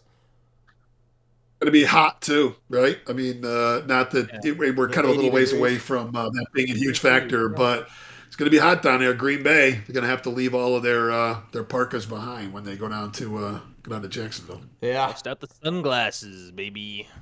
Mm-hmm. Actually, I don't know. The picture I had picked looked cloudy, but it's probably going to be sunny. It'll be clear. It's probably going to be sunny. Yeah. It's probably going to.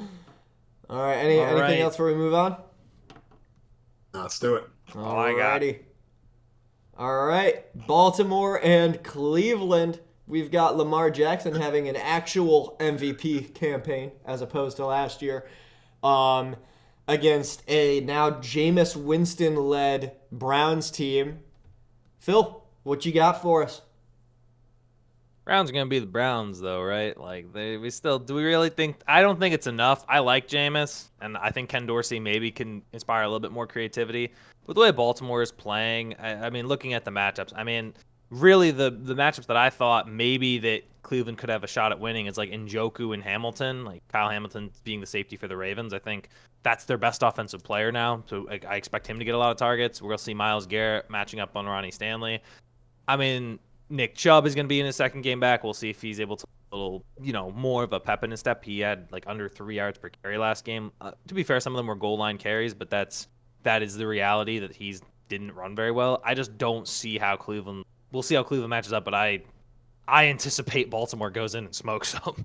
That's just my understanding of this game. This is like, oh yeah, Baltimore's got their the 1-6 Browns. And the best part for them is they get them on a short week. So at the very least, Yeah. Even this is a good team to be getting on a short week because they aren't good. Yeah. Don't you think that at the very least this is going to be a more fun game to watch with Jameis in there? I He hope can throw for so. 3 touchdowns and get picked off 3 times, and Yeah. and knock 3 guys over. So I'm with you. I think this is the only thing that's going to make it interesting is I think it's going to be a more fun game because Jameis is in there. But if anything, I'd take the over probably. I think they're going to be throwing the ball on turnovers and on points because they're going to be balls Right. flying all over the place. Exactly. And the other thing that I was thinking is, I think it's gonna happen. I think it's gonna be hilarious. In his first game, they'll drop more than 20. Like they haven't dropped 20 or more all year. Yeah. They're gonna drop 20 points this game. Like I can feel that happening. And the real key is going to be, I mean, Derrick Henry has just been a beast, right? Literally a beast. And the one thing that the Browns do well is they hold up against the rush. So what happens is does Henry keep going with what he's been doing and just knock over people, or is that the one place they can stop him? I think that Baltimore has way more other ways to score besides just running Henry for 150 yards. So it will be interesting to see how they deal with that. But I do think that's the one thing that Cleveland can do well. I agree with you on that. Indeed. All right, any other notes for this one before we move on? I don't know. This one can be a quick one. Yeah, I got yeah. nothing. I think this is one of those clearer affairs. Next up, we got the powerhouse, the Tennessee Titans, of course, against Detroit. I'm gonna be expecting just. I mean, Tony Pollard clearly is not the guy he used to be. There were some, rumors saying, how much can Tony Pollard do for that Titans team? And also there was some hype surrounding Tyjae Spears. Overall, the Titans team has been underwhelming. They just lost DeAndre Hopkins, and they have this Detroit team that they're playing against that just seems to get better every week. That's all for me. Any notes from you guys? I mean, to your point on Tony Pollard, I actually think he's been probably the best player on their offense. I mean, he hasn't been incredible like he was in Dallas, but he's definitely been the brighter spot on this offense. They just moved Hopkins over to Kansas City. I mean, they weren't doing much in the past game offensively. I wouldn't doubt it if they maybe move someone well, but now they lose Traylon Burks, so they probably don't. I just think the disappointment for me, at least on the Titans side, is how disappointing Calvin Ridley's. I mean, he wasn't great in Jacksonville. He was like boomer bust there, but it's been buster bust here. I mean, it's 12 catches. He's been targeted 36 times. He's 12 catches. Imagine getting thrown 36 balls and you catch 1/3 of them as an NFL receiver. Like, I think part of it could be the quarterback, but it just hasn't been very impressive on the Titans aspect. Detroit continues to, I mean, they look like they're ready to contend for a Super Bowl. I think the one thing I'd say with Detroit is, obviously, we'll see what the Jameson Williams suspension looks like. I think I'm not sure if it was 2 or 4 games, but he's going to be out a few games. I think it was 2 games. Yeah, he's played a pivotal role. So, like, if he's going to miss a game, it might as well be this. I think, there's Detroit, and this is another game for Detroit where after Minnesota, you could kind of use a break because that was a tight one. I think you want to continue to also find out where your pass rush is going to come from. After Aiden Hutchinson went down a couple weeks ago. Again, this is just kind of maybe cleaning up some house stuff, I think, for Detroit. Yeah, I think the best part about this is going to be fantasy owners. It's either going to be we're just going to hand the ball off to Montgomery and Gibbs and just live off that, or Jameson Williams is out, so I'm on St. Brown is gonna show up and really post a big week. I think it's going to be so easy for Detroit that they just get to decide who's really going to post the some big numbers this week. So my guess is knowing Campbell, what we've seen from Dan Campbell, they're just going to hand the ball off a whole lot. I can see this being a boring game and Detroit kind of getting up a little bit and just running out the string. Yeah, I can see this game being similar to that Texans-Patriots game that we saw a couple weeks ago, where it felt like the Texans could do whatever they wanted, and the Lions will be in a similar position here, presumably. Buffalo last week against the Titans just completely had the control of the game. I did wonder, sometimes this year Tennessee's run defense has been good, so it might be a little bit more on the pass game, but if there's any team that's going to be able to run the ball down their throat, it's the Lions. Yeah. And I think I like the under in this. I don't really, I hate giving up double digit lines. I think the Detroit's an 11-point favorite. Yeah. First 4 or 5 weeks of the season, nobody would given 7 or more points won. Last couple of weeks, the better team. What we're seeing now is the better teams are covering bigger lines. 11's a lot of points, but I love the under in this game. I just don't think. I think Detroit's going to get up and just run, and Titans can't have no answer for that. So. Yeah, I hate 11-point spreads or just double-digit spreads, and for that reason, I'm not taking that. But you have the Bills who beat this team, the Titans, a week ago. 34-10, and yep. I'm pretty sure you guys would be with me on this. Detroit's a better team than the Bills. The Bills are great, but Detroit's a better team, so they should be able to have their way with this team. Yeah, I think Buffalo's a little bit different. I like Detroit's defense a little bit better, and I like their running game a little bit better. So I think for them, they're going to be able to keep. My opinion, they'll be able to keep the Titans under the thumb and just kind of grind clock. Where, Buffalo, when they're really clicking, Allen's throwing the ball around, they're going to score some more points. I don't think Detroit needs to do that. Right. Indeed. Speaking of those Buffalo Bills. Look at that. Bills, Seahawks. Seahawks looked good a week ago, man. I'll tell you. I know, Dan, you said that Atlanta's not that, you're not that high on Atlanta. I am high on Atlanta. It might be because I am a Drake London fantasy owner and now a Bijan Robinson fantasy owner in addition to that.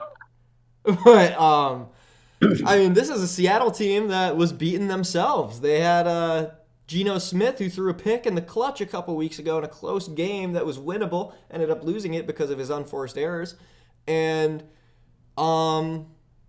they just looked good a week ago. And, we know Buffalo, they're 5-2. Josh Allen, somehow without an interception this year so far.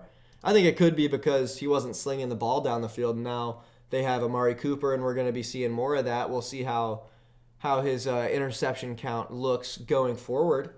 But yeah, I'm interested in this one. Phil, what you got for us?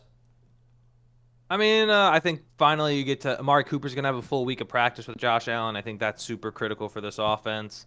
Looking at guys, there's no Terrell Bernard. He's been an underrated piece of that Buffalo defense. So you're going to have the young Balin Spector filling in for him on the defense side. And one thing that is to note, this is a cross-country game. So when you talk about one team going from the East Coast to the West Coast, it does feel a little different. That being said, Seattle is going to be down DK Metcalf. It's likely that he's listed as doubtful for this game with an MCL sprain. And you're going to look for Geno to probably be looking for Jackson Jigba, going to be looking for Lockett, going to be looking for maybe Kenneth Walker out of the backfield. The one benefit I would say to Seattle in this game, at least being down a DK Metcalf that's supposed to rain, it's supposed to be sloppy weather, it's supposed to be a little bit of sloppy football. So at the very least, you have that advantage, even though you are down one of your top playmaker offensively. But it is, again, Buffalo is a good team. They're up north. They've handled tough weather before. This one's gonna be a fascinating one. I think if that rain is gonna end up happening, I think we're looking at a lot, Kenneth Walker, James Cook, Josh Allen running around. That would be my take on this game. It should be a fun one, though. I think this is a close game. I think these teams I think Buffalo right now, and again, the one thing for Buffalo is that I don't think looking at their division, it's not like they have to win this game. I think, but just looking at like Seattle, I think would have more of a reason to win this game. But Buffalo, if they can put their stamp on the division and just say, yeah, we're like 3 games up in the division, let's just keep stamping it down. I think that would be positive for them, but I think for Seattle, this is a very big game. Yeah. No, I agree. I agree. I think that I like Buffalo. I think that I think we look at it. The Buffalo, I think, is probably going to be running the ball a lot. They're going to be throwing the ball a little short. I love the clip last week of Amari Cooper, who apparently didn't know what the audible was, so he looked to Coleman, looked to the rookie next to him, and the rookie basically did what we all did in the backyard, which is like, go out 10 yards or run to the trash can, and he'll throw it to you. And that's how he got his touchdown, right? Because he had no idea. Cooper had no idea what the audible was. So Coleman basically just tells him, go down then cut up towards the middle of the field, and he'll hit you. So, which I think that's great, kind of fun. A full week of practice, I think, makes a big difference. And I don't know in the old days, years ago, a cross country trip, that would be a huge factor. I don't think it's that big a factor these days. These guys travel, they're able to keep their bodies in rhythm. They're traveling even better than first class. So I don't give that as much. I think the weather probably means more than the cross country to it.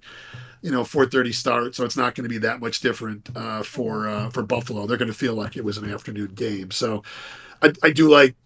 I think it's going to be another fun game. I also think that Buffalo's defense is going to show up a little bit here, so we'll see. Indeed, yeah. I think it's similar to the Trevor Lawrence against the Green Bay defense. I'm interested to see how Geno Smith fares because, Geno Smith has clearly, it's kind of old news at this point. He's resurfaced himself as a serviceable guy and not some fringe starter like, is he there or not? But this season, he's kind of been all over the place in a bit in terms of performances. So, and this is probably the best defense he's played against. Well, actually, no, he played against the Lions. But, yeah, and it'll be interesting to see how he fares. Yeah, no, I think it's going to be interesting because I look at Geno Smith and you look at somebody like Sam Darnold having a great season too, a guy kind of off the trash heap that suddenly, but I think Darnold's got better weapons around him. And we've seen Minnesota lose a couple of games too. So, but I do agree. Geno is one of those guys where we talked about it before. Game slows down. You understand the offense. You're a professional quarterback in the NFL, and you can keep your team in it. So, I can see this game being close in the fourth quarter, but I think Buffalo's got it. We'll see. I think Buffalo's going to do well. Going to come back from the West Coast feeling good. Sweet. All right. Anything else to add before we move on? Now let's hop from one West Coast location to another West Coast location. Los Angeles Chargers hosting the New Orleans Saints. The Chargers. Phil, let's hear about it. I'll dive right in. Listen, a couple things. Kamara got his contract extension, so unlikely the New Orleans Saints look at him. And apparently he's been playing with a broken hand. Did not know that. Who? But Alvin Kamara's been playing with a broken hand so far through this season. Dang. Yeah, but they kept him. I mean, this game, look, the Saints started 2-0. They've lost their last 5 games. They're down their quarterback. It's going to be Rattler again. The good news is that Olave is returning from concussion protocol. I think that's going to be when we saw, especially against Arizona, they didn't really the Cardinals didn't take advantage of this as much, but that is a banged up secondary over there in LA. I mean, you got Cam Hart, I think, is like cornerback 1 or 2 right now, who I didn't even know until Monday night. So you're gonna have Chris Olave. I think Rattler, if they want to take advantage, I would expect looking for Olave on any route in the route book. Any route on that route tree, it's got to pluck those branches because you got to get the ball to your best player. I think. Look, ultimately, I think with what I've seen from the Chargers, it's almost like a Bengal and Eagle thing. I don't know what to make of them. I think the Saints are fraudulent after what I've seen through the last 5 games. But looking at things like the Chargers, I don't know. I mean, they had everything in place to win that game against Arizona late. There was that, hit to the head that gave Arizona 15 yards and a first down. But their lack of a wide receiver won. I mean, if they had a wide receiver, could be very much up there. They just don't have it. Ladd McConkey, I like, but he's a rookie, and again, I don't think he's that great at this point in his career. So the Chargers severely are missing wide receiver help, and if they have it, maybe, but they'd have to make a trade, and it just feels like it's going to be like kind of a middling team. But we'll see how they look against a Saints team that they realistically should win against. Yeah, for a trade to work, they don't have enough talent to supplement that and still stay afloat, because you would be getting rid of another critical guy. They just don't have enough depth. And I think Ladd McConkey, as you said, I agree. I think he's a serviceable guy. I think he's only going to get better. They're just a one-dimensional offense right now, right? Like, say you have, like, let's say Josh Palmer is a little bit better. And let's say you have a guy that's better than J.K. Dobbins at running back. All of a sudden, you have a multi-dimensional offense. Maybe the defense crashes on one guy and it opens up, some easy offense for Justin Herbert, to throw it to one of the two of Palmer or McConkey, whoever the defense didn't crash on. But yeah, they're just one-dimensional right now. And I think that's the problem. I think the difference for me, at least, is that I disagree with you in the sense that I think they have depth. If you add a wide receiver 1, like let's say you gave up a second-round pick for like a legitimate wide receiver 1, like let's say hypothetical. Well, I don't think this would happen, but let's say Cooper Kupp you added that offense. All of a sudden, you have a wide receiver 1. Ladd McConkey acts as a solid wide receiver 2. Having guys like Josh Palmer and Quentin Johnson in depth, all of a sudden, that's not a bad receiving core at all. They just need one guy. And I think if they were willing to part with picks and get a wide receiver, I don't think Jim Harbaugh does that. I think they still wants to figure out what kind of team he has before he makes any decisions. I don't think he's going to just trade midseason. I don't think he'd do that at this point right now. But if you add one receiver to that, I think all of a sudden that goes from this needs a wide receiver to, yeah, this receiving room could be set. That would be my take on that. This is down the line, but I'm interested in seeing who the Chargers take in the draft, because they've got the tools. They are no longer a stagnated team with Staley at the helm. You got Harbaugh now. I'm interested to see how they do. What direction? What about you, Dan? What do you think? Well, this is another one of those games where, I agree with you. I don't think Harbaugh is going to be moving any picks anytime soon. 2, this is another one of those games where it's not as if there is some opportunity for a lot of these teams in the AFC, in my opinion, to kind of make a push for the playoffs. Not too early to talk about that. So Chargers at 3-3 at home against a team that they should be better than. You got to win this game, right? Because there is that opportunity to try and move maybe into that last slot, which I think would be, Harbaugh is going to be pushing for that, right? That's got to be what he's talking to the guys in the locker room about is we can do this. We've got this talent here. I do agree with Phil. There is some depth there, but you balance that against, I think Harbaugh wants to prove he can do it with these guys. And then we'll move into next year with some, with some fresh blood too. Taysom Hill. I hate to say that Taysom Hill is going to be a big part of this, this game today, but he is back. And you've seen these situations, especially with a backup quarterback, where a guy like Taysom Hill that can jump in, can do a little bit of everything.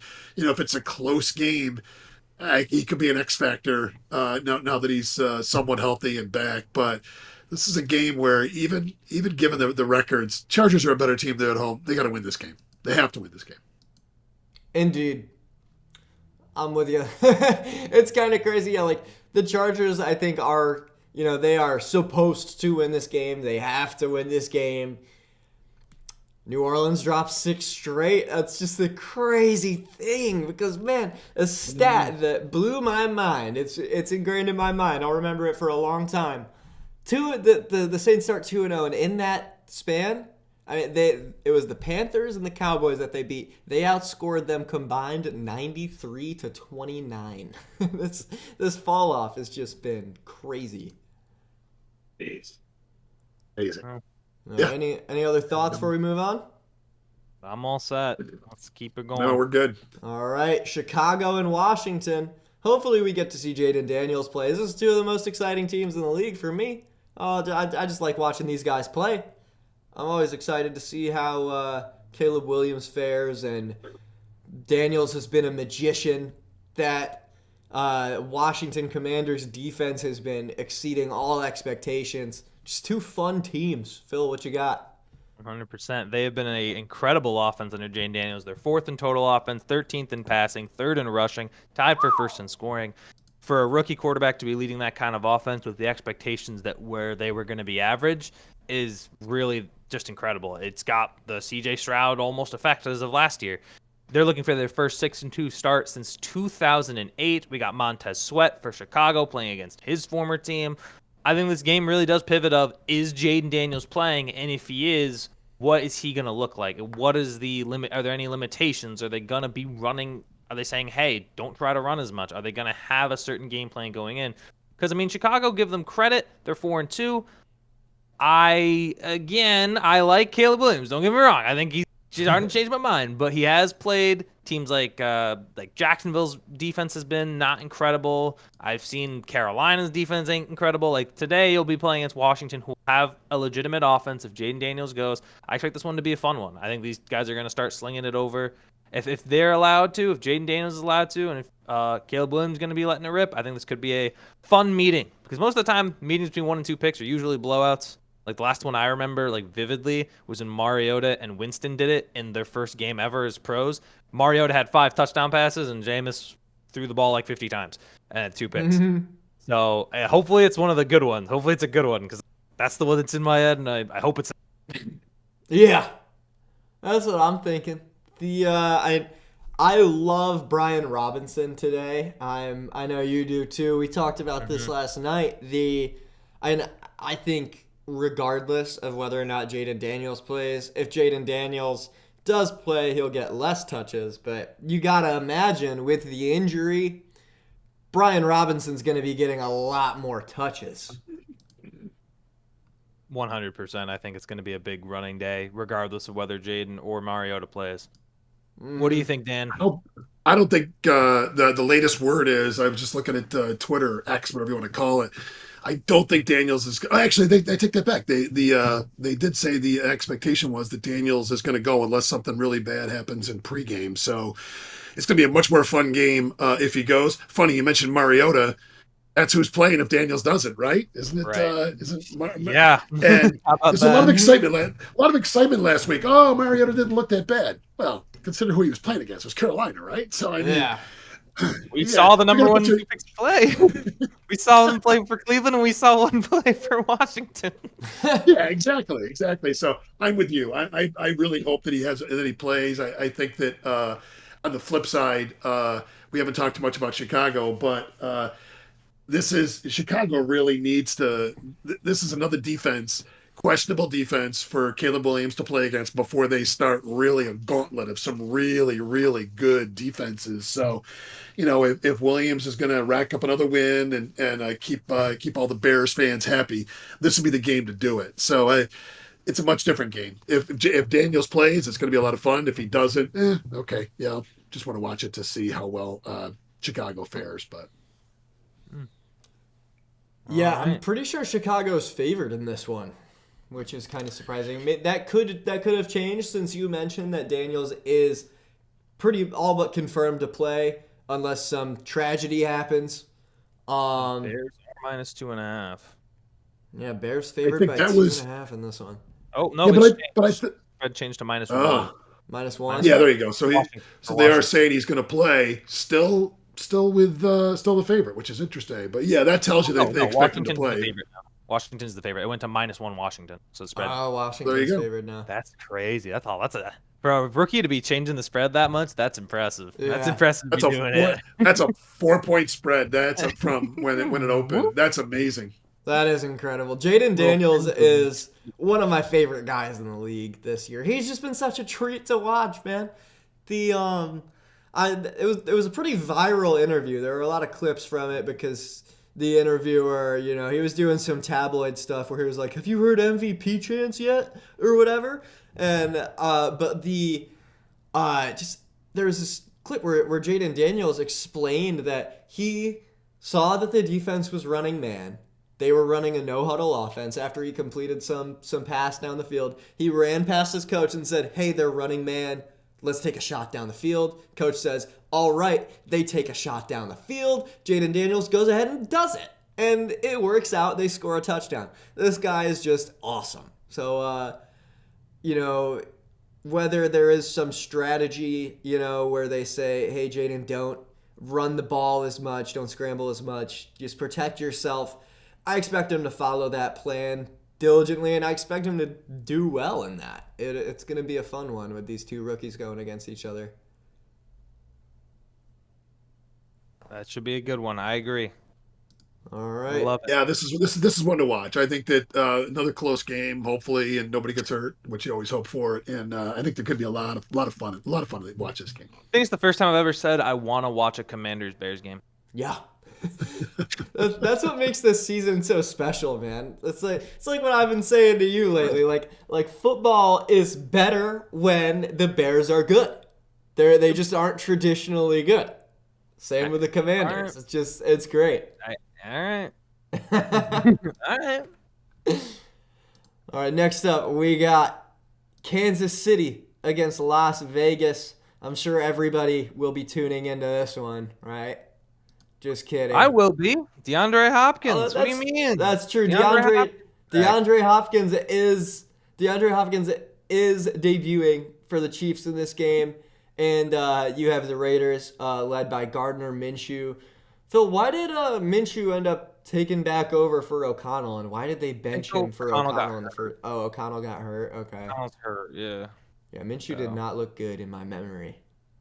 Nope, they're going to be stuck with him. And I mean, look, it's not that it matters too much at this point. The Raiders, after trading Devontae Adams, made it clear that they might even be selling. I don't think they move guys like Crosby, but they're definitely not playing for this year at this point, considering that they're 2-5. They get Kansas City at home. While Mahomes hasn't been playing well, the Chiefs are winning. Mahomes, yep, he has more interceptions than touchdowns.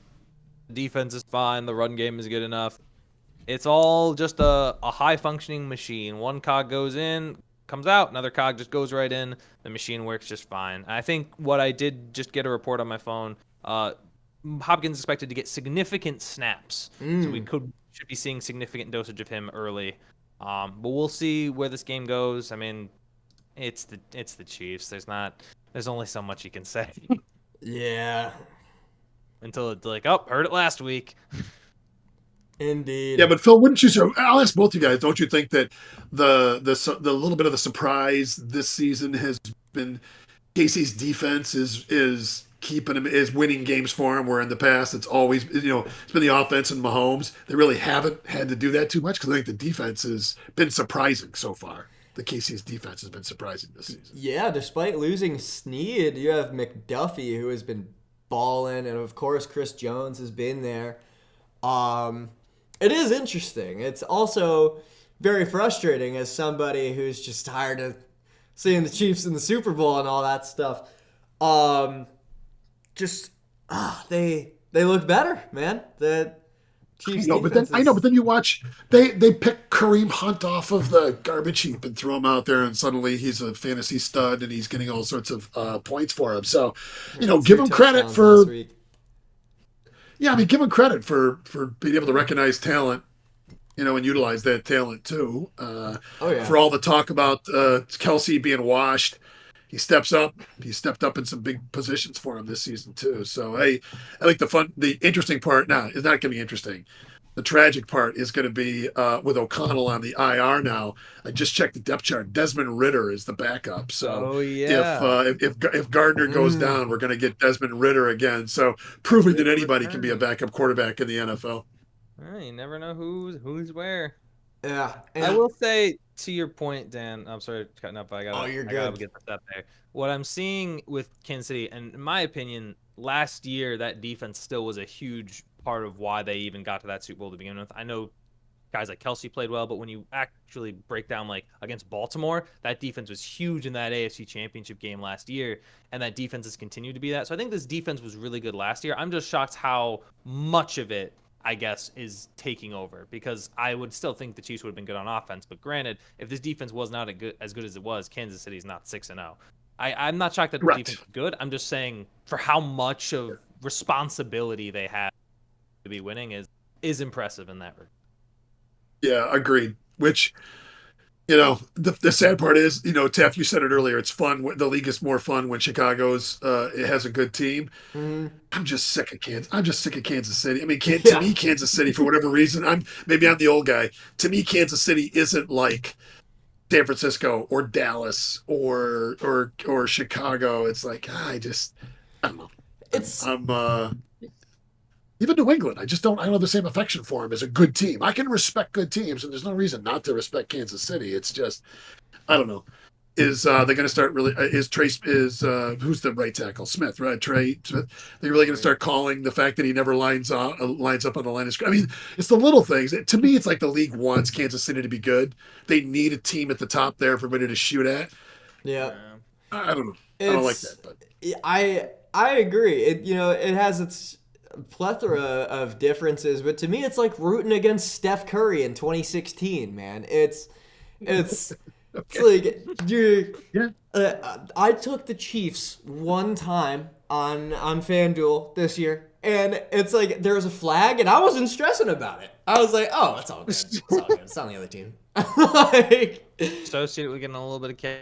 Yeah. Then it's all of a sudden a little better. what'd you say? You cut out a exactly. little bit. Put a parlay on the Chiefs, and you feel a little better about it.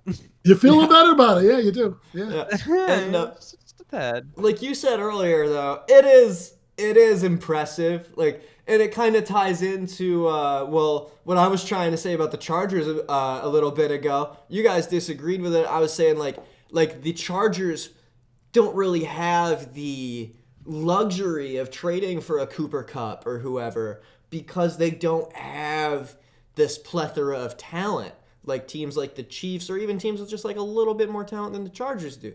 The Chiefs, because of the massive amount of talent they have, they can afford to trade for guys like DeAndre Hopkins. They also picked up Xavier Worthy. It's just they keep getting better, and not Will McDuffie, the guy who on the offensive line for the Chiefs doesn't line up. Trey Smith. Yeah. Trey Smith, yeah. Yeah, they're just tired of him. I don't know. I look at what more do you need to say the fact that Mahomes has 6 touchdowns and 8 interceptions, and they're 6-0. Yeah. Right? I mean, if we just heard that stat, would any of us, you'd lay some pretty hefty odds that Who's this Mahomes guy? Sounds terrible. Yeah. Imagine introducing someone to football. Yeah, like if you were to say, before Mahomes entered the league and told us 8 years ago, hey, in 2024, the quarterback for the Chiefs is going to have 6 touchdowns and 8 picks. What do you think their record is? I wouldn't tell you 6-0. That's exactly right. No, that's exactly right. So, Josh Allen's what? 12 got 12 touchdowns and no interceptions, and yet they're They're not bad. They're 5-2, but they're 5-2. They're 5-2. yeah, could be worse. Indeed. I mean, it could be much worse. You could be Carolina. You could be Carolina. And Carolina's playing Denver this week. Carolina's sitting at 1-6. Denver, the Bo Nix-led Broncos. Bo Nix and Sean Payton have looked pretty much better every week. Yeah, the Broncos have gone from zero to hero in a sense after being the most boring team in the league to watch last year, Mm, and that was the expectation coming into this year. But they've they've caught their rhythm. Phil, what do you think about this one? They've been winning, won 4 of their last 5 games. I think part. Well, I'm gonna start Carolina real quick. As much Yeah, bad Carolina's been, the one good thing is at the very least their free agents are actually doing what they're supposed to be doing.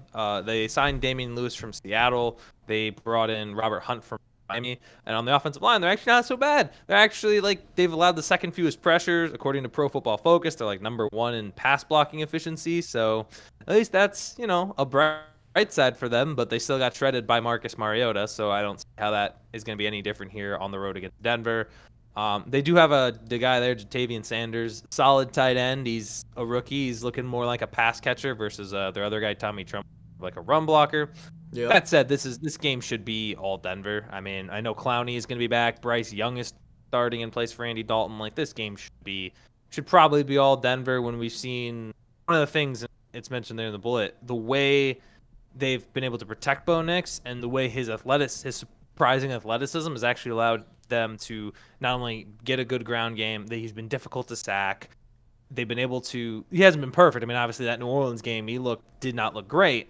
But when he has the time, he has just the quick completions. He is going to have those kind of good games. I think against a team like Carolina, for an experienced player like Bo Nix, this should be, I would assume, cleanup. That's what I'll say. But you never know. The NFL stands for not for long, so you never know what's really going to end up happening. But that said, this on paper, Denver looks like a mismatch for Carolina in a Super Bowl rematch. Brutal spot. No, it's a brutal spot for Bryce Young to have to step back in, right? I mean, this defense, I think we all expected the Broncos were going to have a pretty good defense, probably a little better than maybe we would have thought start the season, and just a really really tough spot to throw Bryce Young back in. Certainly if Andy Dalton was healthy and hadn't gotten in a car wreck, Young wouldn't be out there. So I mean, this is. I think that the surprise here is. I think what we're all saying is that Broncos are going to win this game. They're going to come out of this 5-3. You think about some of the other teams we talked about in the AFC. Broncos are 5-3. I mean, that to me that would be the biggest surprise out of this game. Not that the Broncos win, then we walk away going, "Holy smokes, they're 5-3. They're lining themselves up. They got a better than 50-50 shot to make the to make the playoffs, which is kind of unbelievable." But That is wild. We've got to start pulling up the playoff picture on these Sundays soon. We're getting to about that time. Once it's November, baby, we'll be getting the playoff picture. We'll be getting the division standings up here. It'll be exciting. It'll be nice. It'll look crisp. Mm-hmm. Great time at this of the point, year. Denver's in. I think at this point right now. Again, it's early, so it'll let it go. But. Yeah, I assume let's pretend this is the last game of the season. Denver wins. Yeah, they're in. Yeah. Yeah. All right. Next up, So we got. Do you have something to let's say? take a look. Oh, I'll say. I was gonna say. So do the Steelers, baby. Unfortunately, yeah. I mean, I can't even argue. They look good, man. Moving on to Dallas, the Sunday Niners. night game. Dallas coming off the bye week. Last time out, they got they got handed an atrocious loss against the Lions, and they had we kicked them in the butt. yeah they had a week off to think about what they've done or the lack thereof, and the tragedies, the tragic injuries for the Niners, man. It's just getting. The rain doesn't stop. It hasn't stopped this year for them. Missing Ayuk. Ayuk is out for the year. Looks like, they've had Kittle and Debo back. And I heard a report that the chances of McCaffrey not playing this season are just going up and up. Yeah. So, and do either of you have anything to bounce off of that? I'll let Dan go first on this one. That's all right, Phil. What's the latest? George Kittle going to play? I know that he and Debo are both questionable, but I didn't know if it looks as if Samuel, I think, is going to play, but I didn't know about Kittle. I don't know. State's gonna play. Yeah. I'll tell you right now, my opinion would be as banged up as San Francisco is, I still like them better than Dallas. I just think Dallas is a mess. I think Parsons isn't going to play again this week. I don't know what they're doing offensively. I don't know what they're doing defensively. Um, it's a tough team to watch. You'd think that they've kind of ruled the NFC East for the last few years, and tough team to watch. And I don't know. Not that I'm a huge San Francisco fan, but kind of fun to. It's more fun to root for Brock Purdy than it is for Dak Prescott. So at this point, Yeah. Right. I mean, what I see, two things. One, I don't know, like right now, where do you place San Francisco among teams in the NFC? I mean, they're supposed to be good, but they're 3-4. They're banged up. I mean, do they beat if they had to play like Washington today? Like I don't think they lose to Detroit right now. That's just straight up honest. I think they lose to Detroit. But how would they look in a rematch against the Vikings?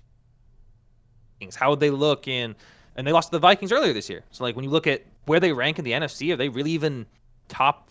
Like where do they rank? Would they beat Tampa? If Tampa was fully healthy? Would they beat? Well, but they aren't, right? Yeah, I think right now, they beat Tampa because Tampa just lost, two really main cogs. Did they beat Washington? Yeah, I think they beat Washington. The problem is I don't think their record necessarily reflects the team they are. 3 weeks from now, a month from now, let's talk and see suddenly if, they rack up a couple of wins against some seemingly decent teams that, now suddenly we're looking at them a little bit differently. But Green Bay, that's a different conversation. We'd have to have a conversation about that. Philly, right. I like 49ers against Philly at this point. I mean, again, I'm a little biased, but right. I think 49ers are a better team than their record, but they got to win some games. That's only true if you win some games. I agree. The Niners have had a tough schedule, man. I think Philly's gotten better, but it's getting better. What'd you say? We've talked about the schedule itself only gets worse. Like they got Buffalo later. They're going to have to play Seattle again. They still have the Rams, who all of a sudden looked good on Thursday Night Football, and they lost to them earlier, and that was without Puka and Cooper. So, I mean, again, and the other thing that I've seen from Purdy is he just has had moments where he's just underthrown guys. He's had situations where a lot of his big plays this year have just straight up been underthrown, especially in the last, like when I think it was against he had like a deep ball to Kittle that was like severely underthrown. I want to say it was against Arizona that just it hasn't been good. It has not been good. So on that note, but then again, you look at Dallas. Dallas has the same struggles. I mean, we had a report come out that they were described as basically a zoo, like with the way Jerry Jones does his tours of the facility with tourists. I mean, it's crazy. It's but in terms of management, San Francisco does feel way more managed. I think they have the advantage going in here against Dallas. But again, when you look at the NFC and you look at what San Francisco is expecting of themselves, like just coming off the Super Bowl, you've been to 2 Super Bowls in the last 5 years. You didn't win either. You're constantly in the NFC Championship. That's starting to get threatened as the NFC get better. Mm-hmm. I still think they'll finish the season. I could see them finishing the season 10-7. Yeah, they got games they could lose. Going to be tough games. I could see them at 10-7 and fighting to get into the playoffs. And then, do you want to play them in the playoffs? I don't know. We'll see if they're healthy this year. But we'll see what the stats team see by then. Yeah, I think that's going to be the critical juncture. Yep. Indeed. All right. Anything else before we move on to Monday night? What do we got? No, we got the Mr. Unlimited. Mr. Unlimited. You gotta be unlimited. Malik Neighbors and the New York Giants squaring off against that Pittsburgh defense. Russ looked great a week ago. Pittsburgh was able to shut out the New York Jets in the second half, 24-0. A team that looks great against a team that's kind of been all over the place with more on the negative side in the Giants. Phil, what you got for us? I'll start with the Giants. On the bright side for them, I think it's going to be they'll be able to at least hopefully get pressure if you're a Giants perspective fan. I mean, look, they lead the NFL in sacks with 31, which is very impressive. Granted, a lot of the teams that are up in sacks have played the Browns, so we could talk about that. That being said, I still think the Pittsburgh Steelers, they looked great last week. I mean, first half struggles, Russell Wilson had not quite a bit of rust. But once that rust was knocked off, just understanding, listen, I liked Fields. There were times I liked Fields, but at the same time, the one thing that you saw right away, Wilson taking shots. He knew who his best receiver was. He said, Pickens, you're going to go up. You're going to try to win this 50-50 ball. And what was really cool for me, at least from Fields' perspective, is on that deep ball, Dan Orlovsky was kind of doing some analysis. I think you and I talked about this at one point, Taff, where it's down the field, and before Pickens even has the ball, Fields is on the sideline with his finger pointing. Like, my guy's got it. That's my guy. He's going to make the catch. And it's really cool to see that from a guy who just got benched. A lot of people some quarterbacks would just sit and pout and be frustrated. But he was locked in. He was focused on the game. He was ready. I think that speaks to the locker room. I think it speaks to the culture that's currently there right now, especially after a win like this. I just think Russell Wilson has a lot of control. He's in charge of that offense. Veteran guy. He knows how to utilize his players best. He knows what throws he can make, knows what throws he shouldn't make. I think it shows a lot of what Pittsburgh's offense can be. If they can do that, they don't have to score 37 a game each game, but if they can consistently get the ball moving, get points, and just actually be punching it in, they could make some noise. They finally look like a team that can win a playoff game. They've always been able to get in the playoffs, but that night they felt like a team that could win a playoff game. They are very put together, and to your point of talking about how Justin Fields had his finger up in the air knowing that Pickens was going to catch that, and most guys that just got benched would sit there and pout. I can think of a guy who would sit there and pout if he got benched. His name's Aaron Rodgers. Whereas this guy has not played well. He's played poorly enough to perhaps warrant a benching. But I don't think that'll happen given the culture of the Jets roster. But yeah, like you were saying, man, the Steelers look great. They look very put together. They seem to be playing for each other, and not like, okay, they aren't worried about their individual stats and just none of the petty stuff. There's a lot of togetherness, and yeah, Russ the vet looks great. And, he's not making mistakes. He knows what throws not to make, which, is very important. And another note, I remember it was so funny. Like, you remember that throw in the second quarter of the Sunday night game last week where he had a guy in the flat. It was a short throw, and Russ straight up missed him, and everybody in the room was like, oh, bench that guy. Yep. Well, and then he just I think it goes back to that conversation we had earlier about the Jets. I think the culture, everything we just talked about, the culture in Pittsburgh from the ownership right out through Tomlin.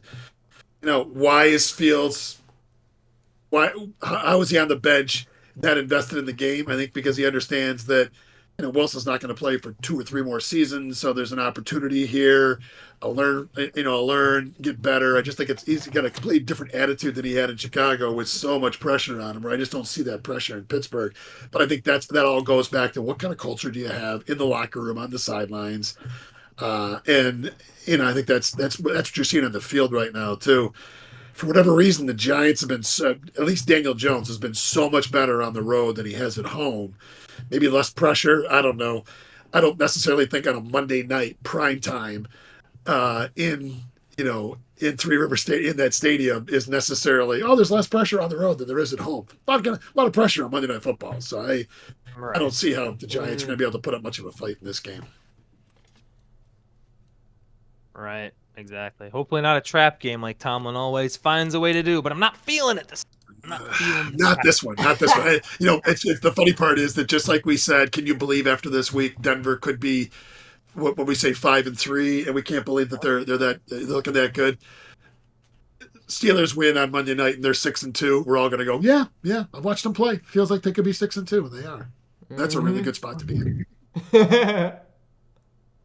Phil with the victory dance. Reverse jinx. That's fine. I'll be all right. I'll be all set. Those thoughts were running through my mind. Little Mike Tomlin trap game, but no, I'm a believer in the Steelers team. I like them, man. And one thing that also that I've noticed, Najee Harris, he's just been on an upward trend throughout this season, man. Arthur Smith has been, I think, getting the best out of him as the season goes on. All it took was one game against the Jets.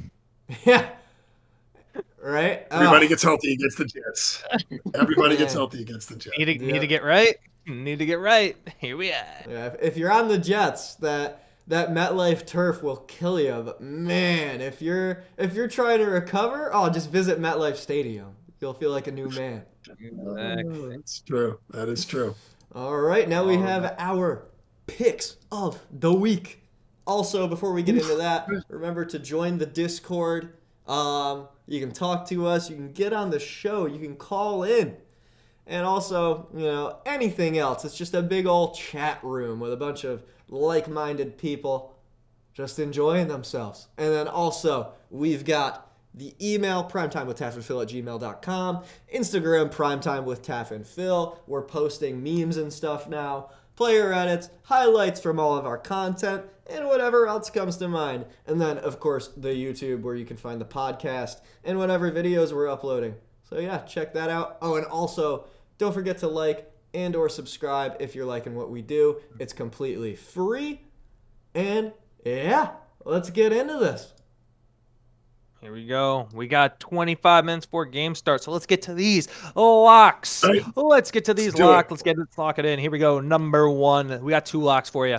We got a team. We got a player. Starting off with that team. That is the Green Bay Packers. We talked about them earlier. The Green Bay Packers are playing the Jacksonville Jaguars. And listen, Jaguars, they got some young offensive talent, but Taff and I, we like Green Bay -3.5. Why? Let me show you some numbers. Jordan Love has been phenomenal. Are the interceptions high? Yes, but for Jacksonville, they have not been. So I do not believe that Jacksonville will be able to get within 4 points. I think it could be a close game. Could be a 7-point game, though. I will take Green Bay -3.5 against Jacksonville. Should be exciting, especially with that Green Bay defense. Secondly, players, listen, no Mike Evans, no Chris Godwin. Who's going to get that receiving yardage? Well, it's got to be one of the running backs. Maybe it's one of the receivers, but to me, I'm expecting a lot of Baker Mayfield checkdowns. I think Dev and I kind of went over this a little bit. Rashad White, over 22.5 receiving yards. Listen, he was catching some passes late in the game against Baltimore. I expect similar things to be happening against the Atlanta Falcons, especially considering their real lack of ability ever since they've lost Deion Jones. They haven't quite had that inside linebacker presence to be able to cover running backs. I think Rashad White could have at least 35 yards receiving, but right now keep it at 22.5. As for the locks. Indeed, that's what Vegas has him at, so we'll take him at that. All right, next up, we got the primetime touchdown trifecta, the 3-leg anytime touchdown parlay. Phil, you want to go for it? Oh, I'll go ahead and run up. Starting us off out there in Cincinnati, Ohio, Jamar Chase. T. Higgins is officially ruled out. So you know what that means? Jamar Chase is going to be getting his targets. He's going to be getting his share. And Joe Burrow loves him some Jamar Chase right now at -120 for an anytime touchdown. Next up, Carolina. You're playing Carolina. Chances are you're going to score. It didn't happen with Terry McLaurin last week, but what are the odds it happens 2 weeks in a row, right? Come on, be honest with yourself. Cortland Sutton versus the Carolina Panthers is sitting at +175. Listen, there are a lot of guys out there that are going to want to run the ball, but frankly, look, Marcus Mariota completely had control against Carolina. I expect similar things from Bo Nix. Cortland Sutton, +175 to get a touchdown. And to close it out, while Jaden Daniels is set to go, I still think that Washington is a run-first team. We all have that feeling, and that's why Brian Robinson against the Chicago Bears is going to be getting in for a touchdown at +145. So, to recap, that is Jamar Chase against the Philadelphia Eagles. That is Cortland Sutton against the Carolina Panthers, and that is Brian Robinson against the Chicago Bears. Putting your odds at +1135. That means $10. You're going to pay out $113. Go ahead and cash it right now. You got 20 minutes before these games start. Make sure you get your bets in. We've already also put up on our Instagram. If you just need a quick reminder, it's over on there as well. Boom! There you go. Fantastic. Dude, I love the auctioneer thing you had going there. You're going off. Very nice. Yeah. Very nice. Yes. Thank you. He's feeling it. He's feeling it. Indeed. You know where else I'm feeling it? Game time picks. And I was feeling it last week, so then locked in with a 10-5 record, which was the best record of anyone on the show in the previous week. It don't mean to brag or anything, but Yeah. Don't mean to brag. yeah, I faltered a little bit last week. 2 weeks ago, the memory will not fade from my mind anytime soon. I went 12-2. Phil still went 13-1 that week. Guess we decided to go off that week. I went 7-7 a week ago. And whoever has the lower pick percentage at the end of the season owes the other drinks for a night. So I'm hoping I can end up playing some catch up against Phil and taking that lead. We'll see, man. Any given week, this situation can change. Any given week. Indeed. And all of our guests that come on the show, we record their pick percentages and promote whatever projects they have going on. Last week we had our good friend Trey. He went 9-5 and is at a 64% pick rate. And follow him on Twitch at BucketMain. He is doing gaming stuff, doing some sports stuff, and he will most definitely be back on the show. And this week we've got, you've seen him, Dan. He is at 0-0. That's all about a change. Indeed. Ready to make his first picks. I'm excited about it. Let's get it rolling.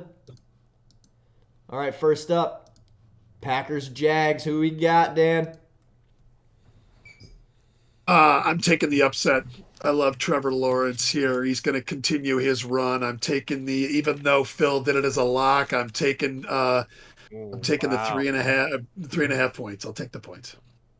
I take the points, but you're taking the pick though. Who are you picking to win? Oh, I'm sorry, just to pick. Oh, to win. I'm going to take Green Bay. I'm taking Green Bay for the win. I'm taking Green Bay for the win. Gotcha. I'm not that brave. I was going to say, that was very brave. I'm going to say going against the lock. That's crazy. Still going against the lock, though, with the points. With the points, yeah. Phil, who you got in this one? I don't know, Taff. Who do you got in this one? You always seem like going last. Well, actually, I do like to go last because, I got to be a contrarian. I got to make different picks to get that lead back. But I actually did come prepared this week. You can't see it, but I wrote my picks down. So I'm not going to be sitting here like, ooh, I don't know what to do. I got all mine lined up in a row, so I am ready to rattle off. I'm taking Green Bay in this one. I like Jordan Love. I think... it's in Jacksonville, but whatever. Warm weather never hurt people. No, warm weather never really hurt anybody.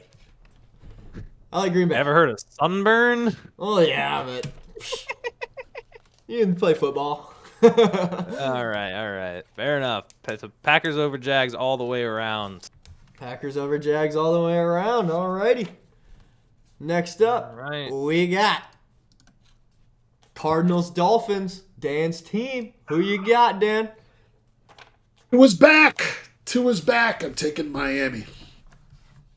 All right. Man, Phil, who you got? There. I am taking the Dolphins as well. I have them take. You know me. I think I have picked Arizona every week. I'm a Cardinals sympathizer. I don't know what it is, man. Give me the Cardinals. Gotta believe. Gotta believe. Fair enough. He stays committed to it. I'll give the credit for staying committed, but man, the memories. We'll see. What were you gonna say? I was gonna. I had nothing, but yeah, I know what you're gonna say. The lasting memories of Kurt Warner and Larry Fitzgerald ring true with Mr. Taft Smith. Exactly. The tears I shed for them the night that they lost to the Steelers in that Super Bowl. I do not shed those tears. Yeah. Tears of joy, maybe. That was like my first crazy sports memory. That's up there for me. But next up, Jets Patriots. Dan, who you got? Oh, man, as much as I would love to take the Patriots in the upset here, I have to go the Jets. I think the Jets are going to get right this week. I think so as well. I have the Jets in addition to that. Phil, who you got? Yep, that's Jets all around. Jets all around. You cut out there at the end. What'd you say? Yep, Jets all around. I got New York. Alrighty. Next up, Ravens Browns. Sure, we can all agree on this one. Listen, it's a division rivalry. It goes way, way back. Baltimore's going to kick their ass. Yeah, that's funny. Yeah. Thought that was going somewhere else for a split second. Phil, who you got? Yeah, Baltimore. Baltimore takes it. Yeah, me as well. I'm taking Baltimore. This one could divide up. Eagles Bengals. Yeah, this is an interesting one. Who you got, Dan? I'll actually roll Bengals, first with baby. this one. No, I was gonna say Bengals, Bengals. too. Bengals all Bengals. around. I thought that maybe I was yeah. going to be able to look all cavalier with my Bengals pick, Yeah. but nope, we all agree. No, we all had that discussion made it up pretty clear. Everyone was taking him out. Yeah. Rolling it around. Indy, Houston. I have the Houston Texans in this one. I'll start with that. I have the Indianapolis Colts. Oh man. Oh, I had a feeling someone was gonna just. There we go. Yeah, you We're don't getting seem there. you don't seem very high on the Texans. I'll be interested to see how that I'm turns out. not. I'm not. I think Richardson, as long as he finishes the game, is going to throw for one, run for one, and they're going to be able to hold him off. Wow. All right. I have Houston as well. That'll be interesting to see. I just think away from home. I don't know. I don't have I haven't seen enough from Anthony Richardson to be a believer just yet, but we shall see. All right, not the Texans over Colts for Taff. Easy Indeed. call. Lions here. Give me Easy the call. Titans. Nah. Yeah, that one's pretty clear. Let's not remember the Titans. Yeah. Yeah. Sorry, Uncle Steven, but I ain't picking them. All right, so yeah, Lions all around for that one. And then Falcons, Bucks. Who we got, Dan? I'd love to say the Bucks are going to be able to run the ball for 300 yards and win this game. It's going to be Atlanta. You know, a thought that just occurred to me. Sean Tucker. I wonder what his rushing yards are for today. Because, I mean, they might have boosted him, given the fact that they're probably going to be running more. But rushing props for Bucks could be interesting today. But Phil, who you got? I'm taking the Falcons as well. I see. I think the injuries to both Mike Evans and Chris Godwin is, and if you lose one, maybe you can keep going, but losing both is, I think it's too much of a blow for this game. Yeah. I too have Atlanta. I think there's gonna be a little bit of a buffer in figuring out what's gonna work for this offense in the absence of Evans and Godwin. Yeah, Atlanta takes it today. It'll take some time, Because any game involving the Bucks has been a shootout, and they lost their. especially off a short week too. Like, yeah, it's gonna be tough for Tampa. Indeed. Alrighty, next up we got Saints, Chargers. Dan, who you got? Chargers. Chargers. Phil, who you got? Ditto, Chargers. Chargers all around. Wait, actually, who did I take? Yeah, I took the Chargers. Yeah, what am I doing? What do you mean? You don't like the Rattler Snake? Spencer Rattler, the best to ever do it? You should have seen it, Dan. We had the Rattler Snake and the Boa Nix Constrictor, and they looked like garden worms. Oh, nice. Nice. All right, next up, we got Buffalo, Seattle. Another fun game, man. Who we got in this one, Dan? Bills, Bills? baby. Let's go Buffalo. I got Bills. Oh, man. I actually left this game blank on my paper because I couldn't decide. Oh wow. What's it gonna be? Oh, I meant to come back to it and write it down. I gotta go with the Bills, man. Gotta go with the Bills. Actually, God, man. Oh, this is tough. Very tough. Yeah, give me the Bills. Is taking Buffalo. Indeed. All right. Last night. Next up, we got Bears Commanders. Jaden Daniels is playing. Dan, who we got? Bears, baby. Bears. Phil, who you got? I had it written down before it started, so I didn't change my mind. Commanders. Commanders. Commanders. Commanders in this one. I too took the Commanders. Oh. All right. I think two even Commanders if and a Bear. Marcus ends up having to play, or if Jaden, I still think Washington right now just feels like what Dan Quinn's done year one feels pretty good. Yep. It does Oh. feel pretty good. KC, baby. KC all the way. Yeah, we're KC all around We're in not this one. debating this one. Yeah. Sounds good. I didn't think there was gonna be much much change there. Yeah. All right, next Alright, up, that- Panthers Broncos. Who we got? Broncos, easy call. Indeed. Denver gets to 5-3. Denver improves to 5-3. This is a pretty easy week to. This is a pretty easy week to pick so far. I feel Yeah. All right, next up we got. Sunday night will be interesting. There should be. I still think these games. There's enough games for. A couple upsets here and there. Yeah, a couple competitive games or a handful. Cowboys Niners. Dan, who we got? Niners. Phil, who you got? I am rolling San Fran. I like it. I like San Fran as well. I think. Well, actually, no. I wrote down Dallas. Give me Dallas.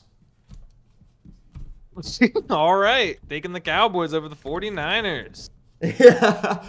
I just think after that bye week and that sour taste that the loss to the Lions left, I think the Cowboys are gonna come out and just do what they do against a banged up, and not do what they do, I guess, but play Do what really they do hard by losing. Yeah, play really hard and pull out a win against the Niners. All right, All right, and then Monday finally, night, Phil's you know who I'm Steelers. taking. Yeah, we know who Phil's taking. Dan, who you got? Steelers. Steelers. Yep, Steelers all around for Monday night. And All right, that is the picks. We did a good job of flying through those. 12:52. Nice. 8 minutes till kickoff. Nice. I will. Beautiful. I will Excellent. roll it back to our triple touchdown, or the touchdown trifecta, as we call it. There we are. It's on the Instagram as well. 8 minutes. 8 minutes to put in the parlays. Right, yeah. Oh, also set your fantasy lineup. It's kind of my new tradition. I need to set my fantasy lineup right after the show. Once again, New tradition. gotta get around to do that. Gotta get around to doing that. But yeah. And Dan, thank you for coming on. Hopefully we can have you on again Yeah, soon. this was awesome. We appreciate it, man. Thank you for taking My time. pleasure. My pleasure, guys. I gotta go help my son set his lineup and get lined up, see which games I'm gonna watch. So been a lot of fun. All right. Been a lot of fun, Dan. Thank you. We appreciate it. Indeed. Got it. Take care, boys. Yes, we sir. will. Alrighty, and thank you for watching. Yeah, may all of your parlays hit. Remember to place the triple touchdown theory. Follow us on Instagram. Let me get over to that real quick. ahead, bring it up. You just Boom. hit escape and click cloud. Follow us Yeah, on yeah, Instagram. We are boosting our social media presence. Yeah, expect a Sam Darnold edit soon. Oh yeah, I already It's- scheduled it to get posted. I think it's live on the Instagram. It's live right now. Go ahead and check that out. Run it up, like it, comment it, do the do. You know what I mean? Do the do. Indeed. Do the do over there, because that's going to be sick. All And right. definitely expect more stuff like that, because it is awesome. All right. It's fantastic. Thank you again, everybody. We'll be back here for week 9. We looking to do podcast this week? We gonna get a podcast episode For in? sure. I'm back on the morning shift this week. I changed my availability. The podcast is going to be back with a banger. Alrighty. Thank you guys for tuning in. Y'all have a good weekend. I'm gonna go snap open an Angry Orchard, kick back, watch some games, and I'm also gonna call my mom because I go call my mom. All right. Hell yeah. Later. Adios.